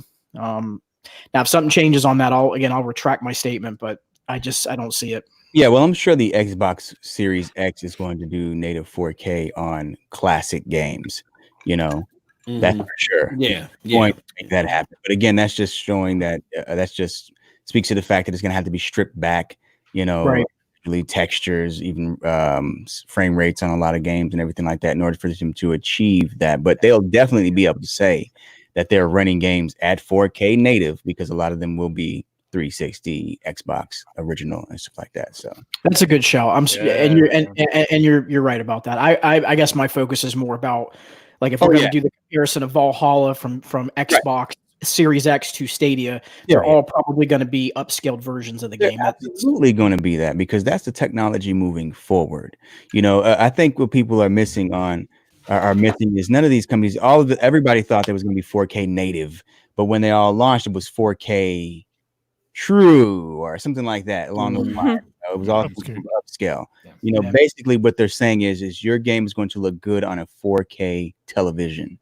We're going to optimize the visuals to look good on this size of a screen. But yeah, the technology is obviously, you were just talking about it earlier, put in place. They're doing it outside of the cloud as well to make sure that any kind of upscaling technology or whatever will make sure these images look as good as they can possibly look and be as least taxing on their pockets and on the hardware as possible. That's just the fact, guys. Get over it. You know what I'm saying? Just unless you want to spend again $3, $4, $5, $6, $7, $8, $9, $10,000 on a rig, just be quiet about it and enjoy the games, man. That's it. Yeah, bro. I was checking Dr. Disrespect and he's saying he spent $23K on his last computer. There you go. Jesus. So again, and then when you spend money and you're not making a ton of money in return, you feel like an idiot. Because the disparity is not that grand where you're like, oh man, it's just so much better. My gaming experience is level ahead of everyone else. I'm just above it. It's not. It's not. So absolutely. It's not that important. And I think you were talking to Chase earlier. I'm not sure if it was you, but about the competitive side of gaming and how people are building PCs in order to compete. People talking about the frames and all that other stuff. You need the highest end. People that play for competitive, they still play on CRTVs. If I'm not mistaken, is it CRT monitors? Because it has the lowest ping or lowest lag or input latency, and they're playing at like 720 or even 480 at sometimes in order to have the most competitive advantage in their games. So a lot of times you'll see these guys who are the best competitors in the games. They'll have old rigs, but they're running at 120 frames, 240 frames, or whatever the case. So they're not even concerned about resolution. I hear a lot of this conversation going around. Well, the most competitive players, they'll have 4K and all the high end. They do not. They do not worry about that kind of stuff. So that's just a wannabe, talking crap. But just please. I get tired of hearing that. It's about all it's about the screen. That should be the theme of this podcast. Is we're tired of your bullshit. Nobody literally is concerned about that. I mean, again, I've had unnamed people say that they were playing at 4K 60 HDR and they were literally playing at 1080p 60 and they thought it was 4K. So most people don't even know what they're looking at and they still enjoy the quality of the image. So that is a non-issue. The real issue, if anything, is frame rate. You want a consistent frame rate and you want a high frame rate that is, again, consistent. That's it. That really changes performance for the most part. So I would imagine a very small percentage can actually recognize 4K versus like native 4K versus 1080p. I literally before we had the lockdown when everything happened, I had a friend over and I let him play and he was sitting on the couch. And again, this is the beauty of this platform, 720p HDR. The man thought it was 1080 straight up. And this is a dude that, again, he's super picky about his pixels. I don't think to me, it's not that big of a deal, but for him it is. He's like, man, he goes, that's a really good 1080p image. And I'm like, bruh. You could tell 720. That is true. Bruh. So I was like, bruh, this is not 720. And then I showed him in the app where I scaled it down where it was the limited data usage and it says it's a 720p image. And then I showed him on the television that it was a native 1080p image where the television is upscaling the image, right, to get it to 1080p. And he's like, So you're telling me that's a 720p image? I'm like, bro, this is what I keep trying. Like, it's like losing a battle with people because again, everyone's mind share is so focused on native. Like we got to start thinking ahead and out of this box because folks aren't going to be asked. It's again, I use this analogy all the time. If you eat a chicken nugget that's air fried or deep fried, the damn thing is still a chicken nugget at the end of the day. It tastes the same. It looks the same. It has the same qualities. I ain't gonna say that. I ain't gonna say that, Chase, because 99.9% of the stuff that most of these people have seen on a 4K display hasn't even been native. You know what I mean? Most people hadn't even seen native visuals. I'm telling you, man. I mean, yeah, I guess I'm just trying to say it in the most simplest generic terms that if you're eating the chicken nugget and it came out the same way, you just like it tastes like a damn chicken nugget. That's all I'm saying. They thought it was a baked chicken nugget, but they've been eating fried the whole time. That's all I'm trying to say. That's all I'm trying to say. You know what I'm saying? You giving them too much credit. I'm trying to say these foods been eating fried and they talking about baked. You've been eating fried the whole time. They've been eating vegan nuggets. Yeah. There you go. Meg, I got a question for you. Have you had anyone come over into your stream where they've seen like the gameplay image and they're like, I'm just trying to be, I guess, devil's advocate. Like they say, oh, that's a great, even though I know it's not 4K, but has anyone said, oh, that looks like a really great something image? And then you're like, oh, well, it's really just this. And then you explain it to them. Especially on Red Dead. Yeah. Has that happened at all? No. Everybody thinks it looks great. Everybody thinks I'm on PC, and then I got to tell them that I'm on Stadia, and then they say, "What's Stadia?" And then I link it to them. That's what I meant. I'm sorry. Yeah, thank you. Yeah, and in the simplest terms, they're thinking this has to be on PC. Yeah, that's what everybody thinks, and then I got to tell them. Because like Stadia is in the title, but they don't know what Stadia is. Right. So they just think that I don't know what they think actually, but nobody. Yeah, but no one is ever like, oh, this is clearly like low resolution or oh, this looks trash or whatever. No, everybody's always like Stadia, what? And then I send them to the website and then they come back and they're like, oh my God. Yeah, it's like they think you must be streaming it on PC saying this is available on Stadia. But yeah, definitely. And I'm like, no, this is Stadia. I'm playing it. And then, like I'm streaming it from my PC, but I'm gaming on the Chromecast. Like it's hard though. Like, cause if you've never heard of Stadia, it's like, I get it. It's not an easy concept to like understand like that, especially if you're used to PC or console gaming only. Like, because there is really no hardware involved on the user end, but there is also some hardware you can buy, but you don't need it. Like it's hard to explain and people get confused and like, I'll explain it to people and it seems like they understand. And then they'll ask a question and you realize it went over their head still. So you got to kind of backtrack a bit, but no one has ever said to me like, oh, it looks bad or anything. My stream might be stuttering and I'm like, oh crap, I got to restart. But like, no, like people think the game looks good for sure. Wait a minute, Meg. So this is news to me. So you're actually playing on the Chromecast Ultra and then you stream it through your PC? I do, yeah. My computer isn't good enough to do both, so I struggled for a long time. But yeah, I have a splitter and a capture card, and then I stream. So and I'm like I have a 4K monitor, so I'm getting to look at it. It looks nice. Is it an Elgato? No, it's an AverMedia. AverMedia. Okay. Yeah. What streaming service do you use, if you don't mind me asking? Streamlabs. Oh, okay. Right on. Yeah. Streamlabs. Okay. Yeah. Cool. That's awesome. I didn't know that. And the crazy thing about it is, and I use that method too when I was streaming from the Chromecast Ultra, is that it's stripping down some of the fidelity, but it still looks fantastic when you do it. It's crazy. I don't have to use a splitter, which is weird. I don't know if anyone else has had that experience yet, but no, I can. Yeah, you stream through Chromecast Ultra as well. It just plug. Yeah, I mean, so like for Zombie, I used my PC, but like, yeah, anytime I like stream directly from my Chromecast, it's just to Elgato. You lucked out that it didn't. That is a splitter, though. It didn't block out a splitter. No. I'm confused. Well, I have one that goes. I know what you're talking about, Meg. Yeah. One to my monitor and one to the PC. How do you have it without a splitter? I mean, just like any other console I would use, I just plug the Elgato into the PC, and then the HDMI out goes to my monitor, and the in goes to the Chromecast. So I don't know why it works for me, but that's what I would use too. Yeah. I thought that's what a splitter was. That's not a splitter? No. So like what a splitter would be is like it.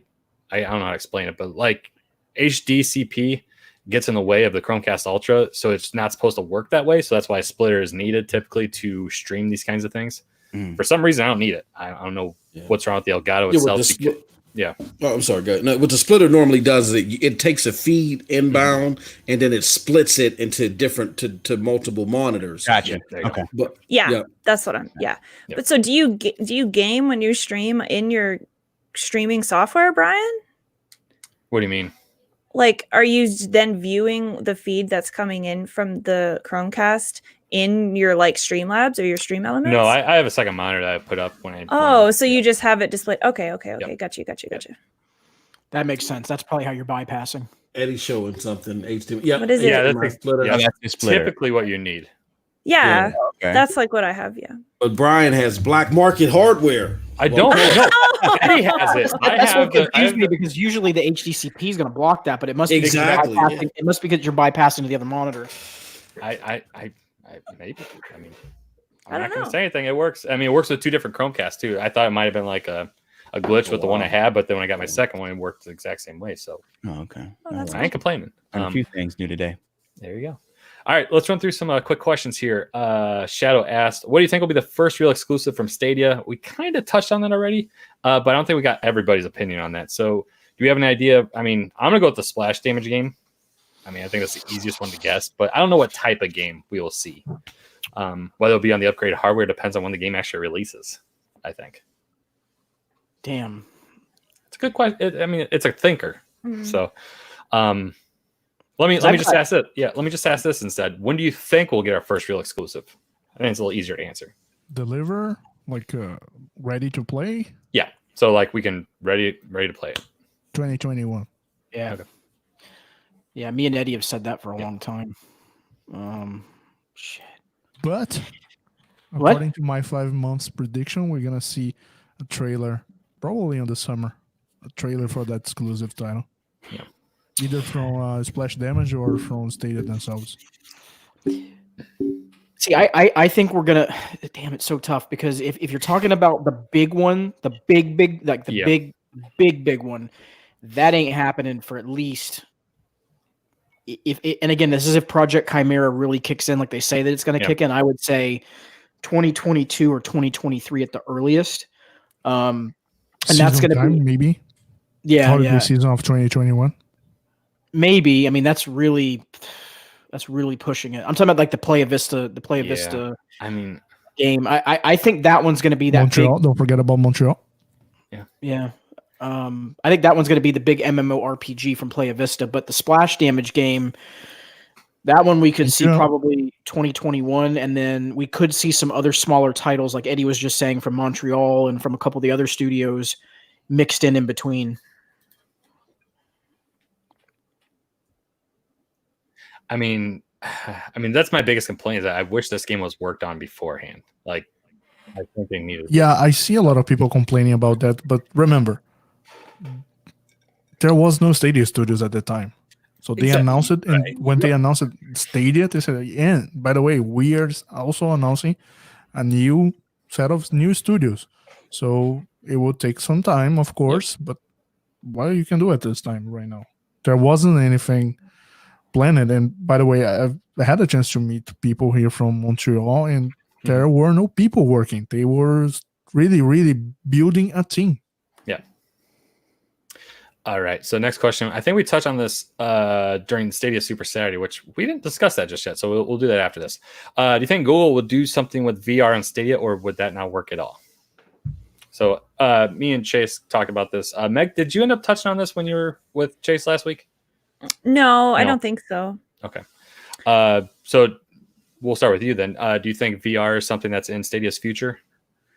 Maybe, but I think the whole idea behind Stadia is that you don't need a whole lot of specialized equipment, and with VR you're going to have to be investing in some hardware to run it. So maybe there will be something that's like compatible with Stadia, but I don't know, like in the future at some point, but I don't really think that they're probably really planning a whole lot on that right now, because that kind of is like against what they're going for with the whole like use what you have already, sort of deal, with which like the screens you already own, versus like having to buy now something to attach to your face. So, but maybe in the future that we're gonna see stuff that that is like compatible with Stadia. Said that something's gonna attach to your face. I totally agree with Meg on this one. They're trying to present a product that is easy to get through. What is it? What would they say? The frictionless experience, the gaming experience. Maybe down the line, once the product has become more matured and it's saturated into the market, and even VR has been more matured and accepted, because it's still an expensive product, and the games really aren't.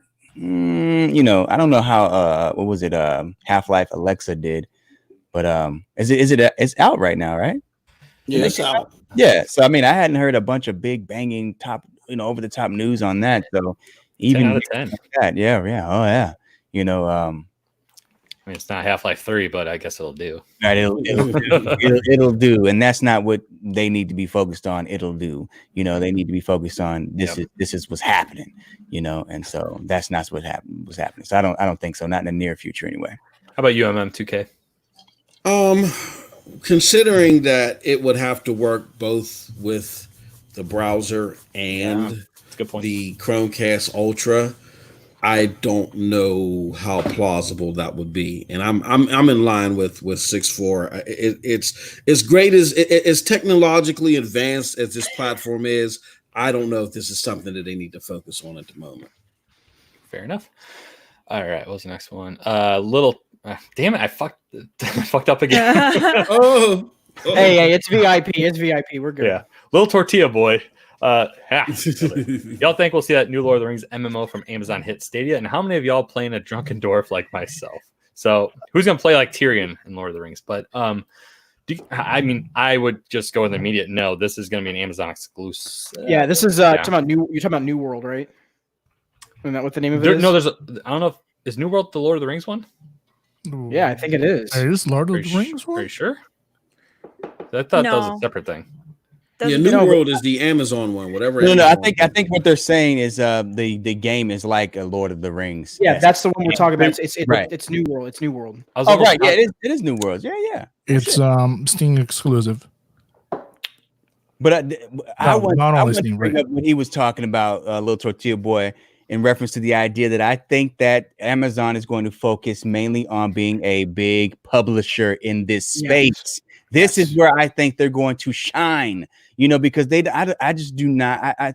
Again, Chase, you've talked about them being the lion in the Serengeti, being content. You know what I mean? Right? Yes, they see that they can't compete with Google. They want to make that bread. They want to be on top. This is a space where they will be on top. Even Google isn't on top yet because they've just got their studios together, but they've already been working in this space. They're starting to understand this technology before anybody. They've got games ready to go. I think Amazon is going to shine when it comes to creating these games, and they're going to be a huge multi-platform publisher, like an EA, if you will, and not necessarily in the attitude of EA, but in the relevance of EA. You know what I mean? How they're a staple next to Nintendo. I mean, you just can't move them. Even if you hate them, you can't budge them. They're there to stay as of now. That's what I think they're doing, man. So that's why I wanted to shout out to Little Tortilla Boy on that comment, because I agree with you on that one. It's going to show up on Stadia for sure. All right. Anytime he has a comment, you're going to read it because you can nail that username without. Yeah, Little Tortilla Boy, that's my man. You guys are like little tortilla, little tutorial, little tutorial. Luffy tactical. Yeah. The little proper is hitting. Sorry. Shout out to you, man. You guys are sick. Thanks for hanging out with us. We drunk, brother. We drunk. You were drunk, yeah. It's been a week by the time Friday hits. We already got through half a bottle of this stuff. We over here slumping over. I haven't gotten that far yet, but We're working on it. Oh Jesus, he's already gone through the damn thing, man. I knew it, dude. This stuff is addicting. You don't understand when you start putting it in Coke, man. No, the drink. Meat, To baby. be clear. I ain't gonna say I've been having to have a full stomach, because you don't want to drink on an empty stomach. Bread, get the bread. Yeah, I'm eating good. Good. Stop it. All right. Where'd the last one go? Oh Jesus. I think we're all caught up with the questions of it. Do you guys have any specific topics you want to run through before we? I mean, last time I said this, that we're wrapping up, we spent about 45 minutes talking about how awesome everybody is. Any final thoughts that we'd like to share with the community here today while we got them? I did want to say one thing. I know I was a little bit more on the pessimistic side today and a little bit more on the agitated side, I should say. I tried to throw in some positive nuggets, but I felt like, normally I'm not one that gets irritated by hearing the same thing over and over again from people. And I think we've had some more positive things. And I think, listen, when there's things that Google needs to work on, like I mentioned, the controller support issue and getting that fixed for web when they told us they were going to do it by March, like those things we got to be honest about. But when you got these fools out here, and that's what I'm going to call it, when you got these fools out here that are trying to tell you and me that somehow their opinion or their purchasing preference is more important than mine, I take issue with that. That's where I draw the line with people. Yeah. I can't be tolerating someone telling me that I'm getting looked down on because I don't game the way that they game. Like we got to get out of that space, man. That's some toxic ass shit. And that's what's made the gaming landscape. That's one of the beautiful things about this community. We talked about it the last time, and Brian, I promise we're not doing 45 minutes. That's one of the beautiful things about this community is that we are not this toxic ass environment. We're very welcoming, right? We just basically say, if you like it, great. If you don't, fine, then that's okay. But then you got these people that are basically like, it's not working for me. Okay, show me the screenshot. It's not working for me. Oh no, they don't have the games that I want to play. I've played most of these games. You've played most of those games. But what about the rest of the folks out there that have never touched them, like me, that have never had any contact with some of these games?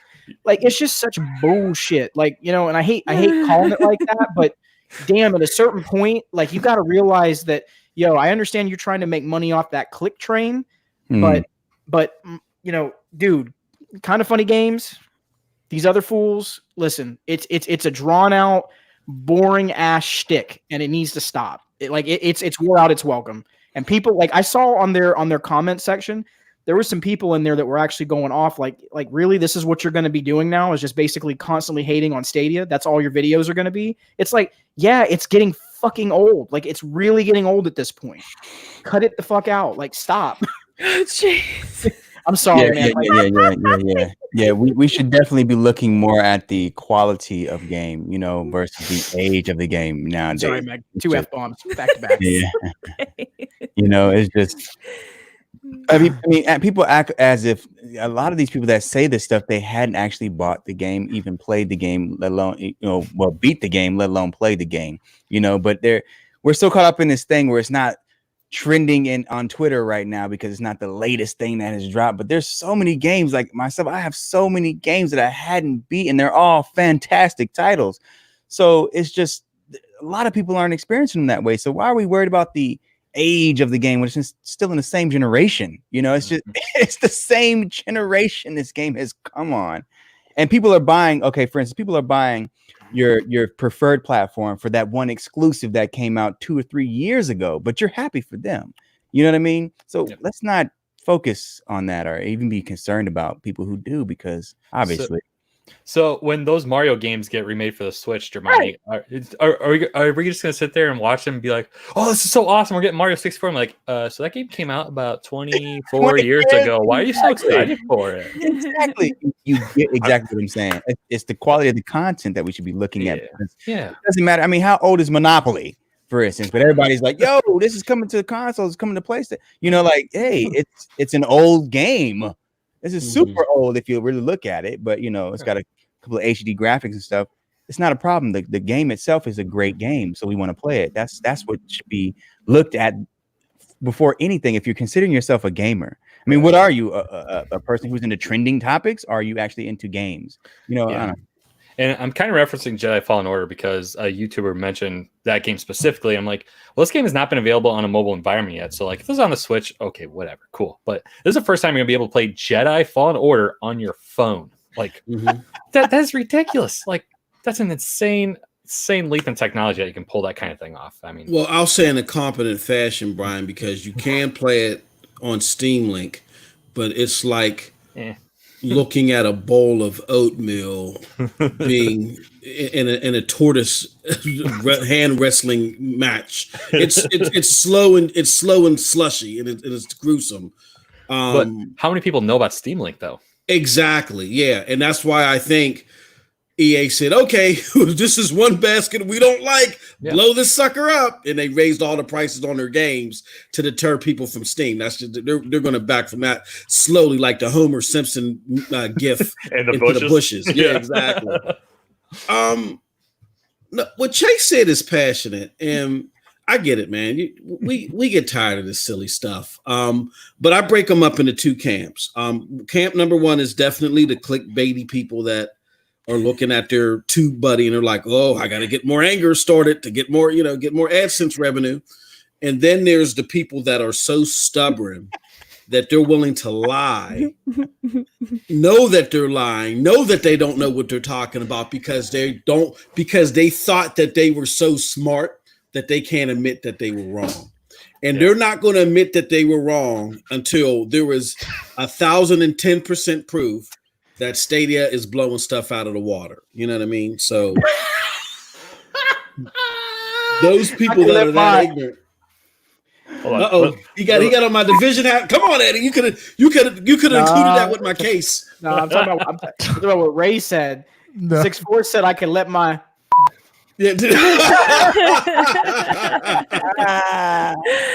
That was the funniest moment last week. As long as I'm not gonna repeat it because I feel like in that moment it was like whoa, guys, too much. She wasn't ready for it, man. She wasn't ready. I heard it before. She was like, "Oh, yeah, okay." Brian, question: You have been tracking the games. Yes, I have. Releasing. So how many exclusive titles have we seen on Stadia yet? Because Google have said that before June we will see 10. I'm at a point where I probably missed something, so you guys will need to help out with this. So let me pull this list up. 120 games we've been tracking. All right, folks. So the yellow is pretty much like the last time since I updated it. Exclusive so far, we've had Spitlings, Lost Words, Get Packed.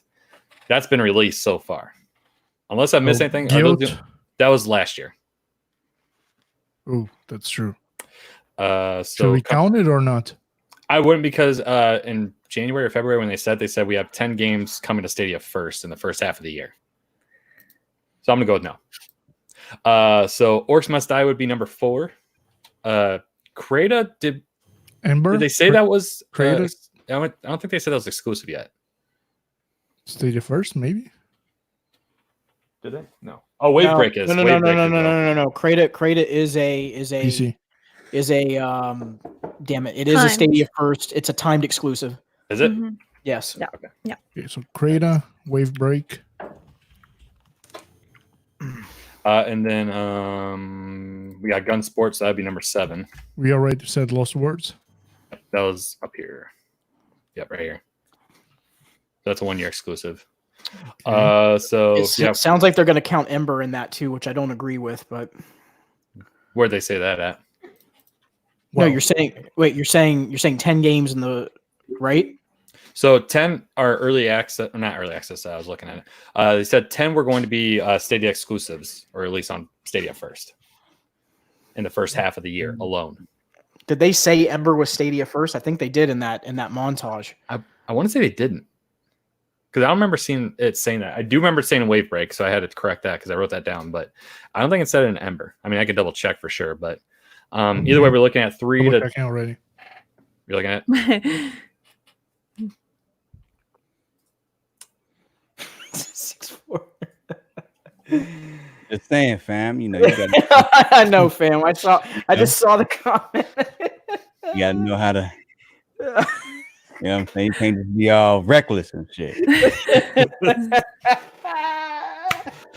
We have a good time here, folks. I can't right now. Oh God, the proper. No, it just say early access. MM's like, y'all gotta stop, man. Go get Jack John in for laughing. Oh man, you guys are crazy. So I concur, though. I agree with you. Yes, Facts. You know, you gotta put brothers up on. So game. Brian, we still have 3 exclusive titles to be announced, right? At least. correct. So we're looking at 55 total games have been announced for Stadia that have yet to release this year. Wow. That's where we're at right now. So not too bad. we're more than halfway there. So that's a good sign. Less than half. Yeah, less than half. Math's hard. I know it is. Hey, I actually have a question for you. Something that somebody asked me privately, and I thought that I would run it by you because you've been doing a lot of the data behind the scenes. And I think it's something that we should get some data on. So 2 things. One, I know we were still crunching the numbers on Stadia Super Saturday. I don't know if we got those numbers back yet. No, not yet. Yeah, I've been slacking. I'm gonna work on those tomorrow, as a matter of fact.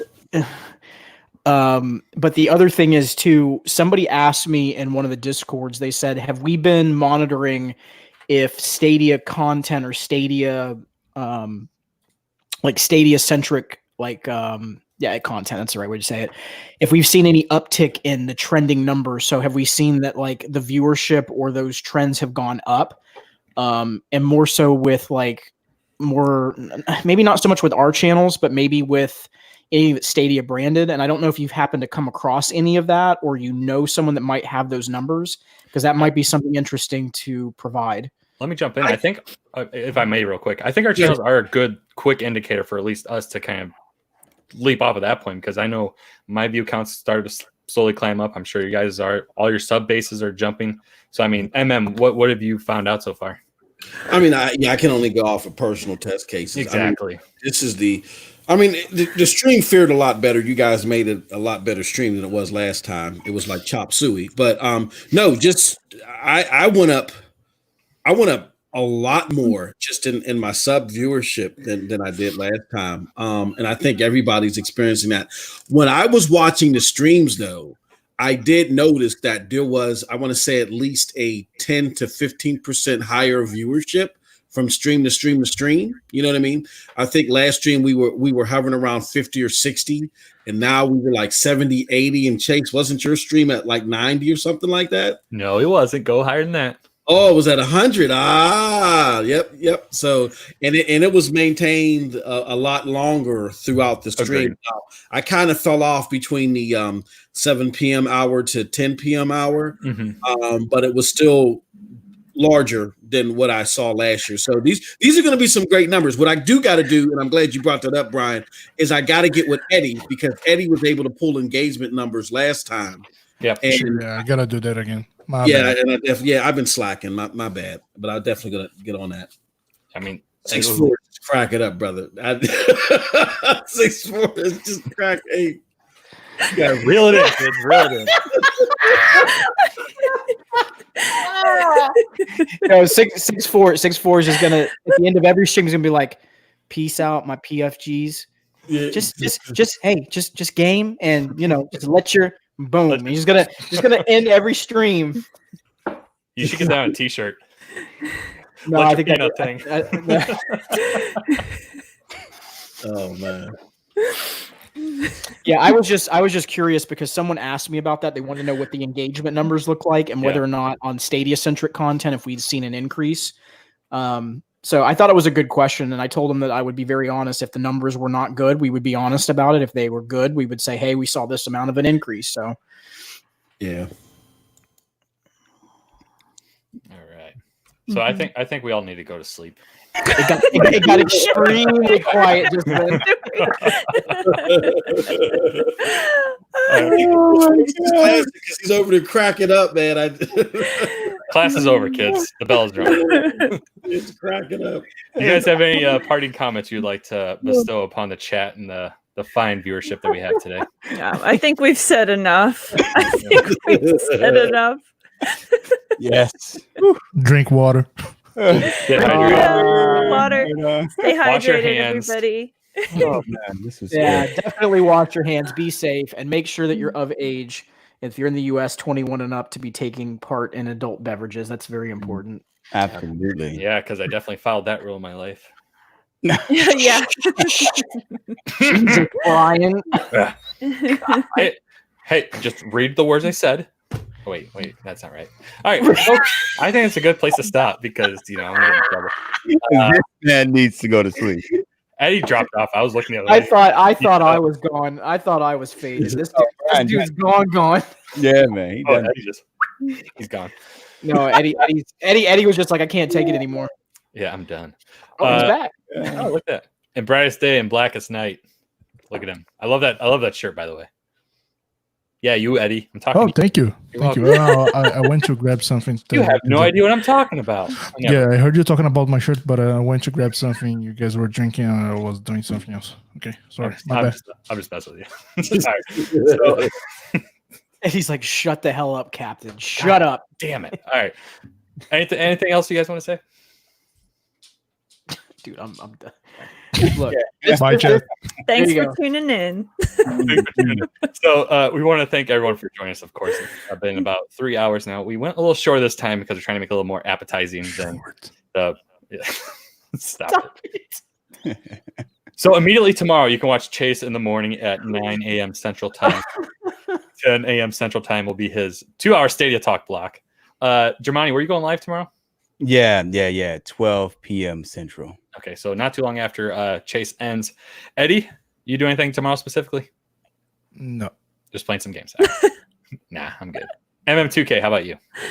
Shooting nads off of zombies, man. Nads off zombies. Oh, yeah. Run rough shot. Let's go. They nuts hang. Y'all know. And you can shoot their nuts off, apparently, if it's too close. Yeah, you know what I'm I saying? did it. Shot them shriveled off nuts in Canada. You know what I'm shriveled off nuts? Gotta shoot them hoes off, man. They ain't dead. You ain't gotta worry, Meg. They're decrepit, decayed, coconut balls. They're not, they're not as gruesome. Well, they're not as Stop. Settle. Multiplayer mayhem tomorrow, man. If you're gonna be playing, my man MM, you gotta join in. Anybody, yeah, join in. You know what's up? Yeah, all of us can. Shoot, yeah. I heard Meg was turning up to 3. It's up to 3, right? It's 4 players. Yeah. Come through, Meg, and shoot them cold ass Canada nuts off. You know what I'm saying? You know what I'm saying? Canada dry. Them Canada dry. You know what I'm saying? Yeah, God, I'm gonna be gaming all day and all night and all day again. So I'll see you guys on there. And what time does that start again? 12 Eastern? 12 Eastern, yep. 24 hours. Me and Link. It's gonna be amazing. Let the nuts hang and fall off. Before one of us die of laughter on stream, have a good night. We will see you 2 weeks from now. All right, see you guys. Canada dry, y'all.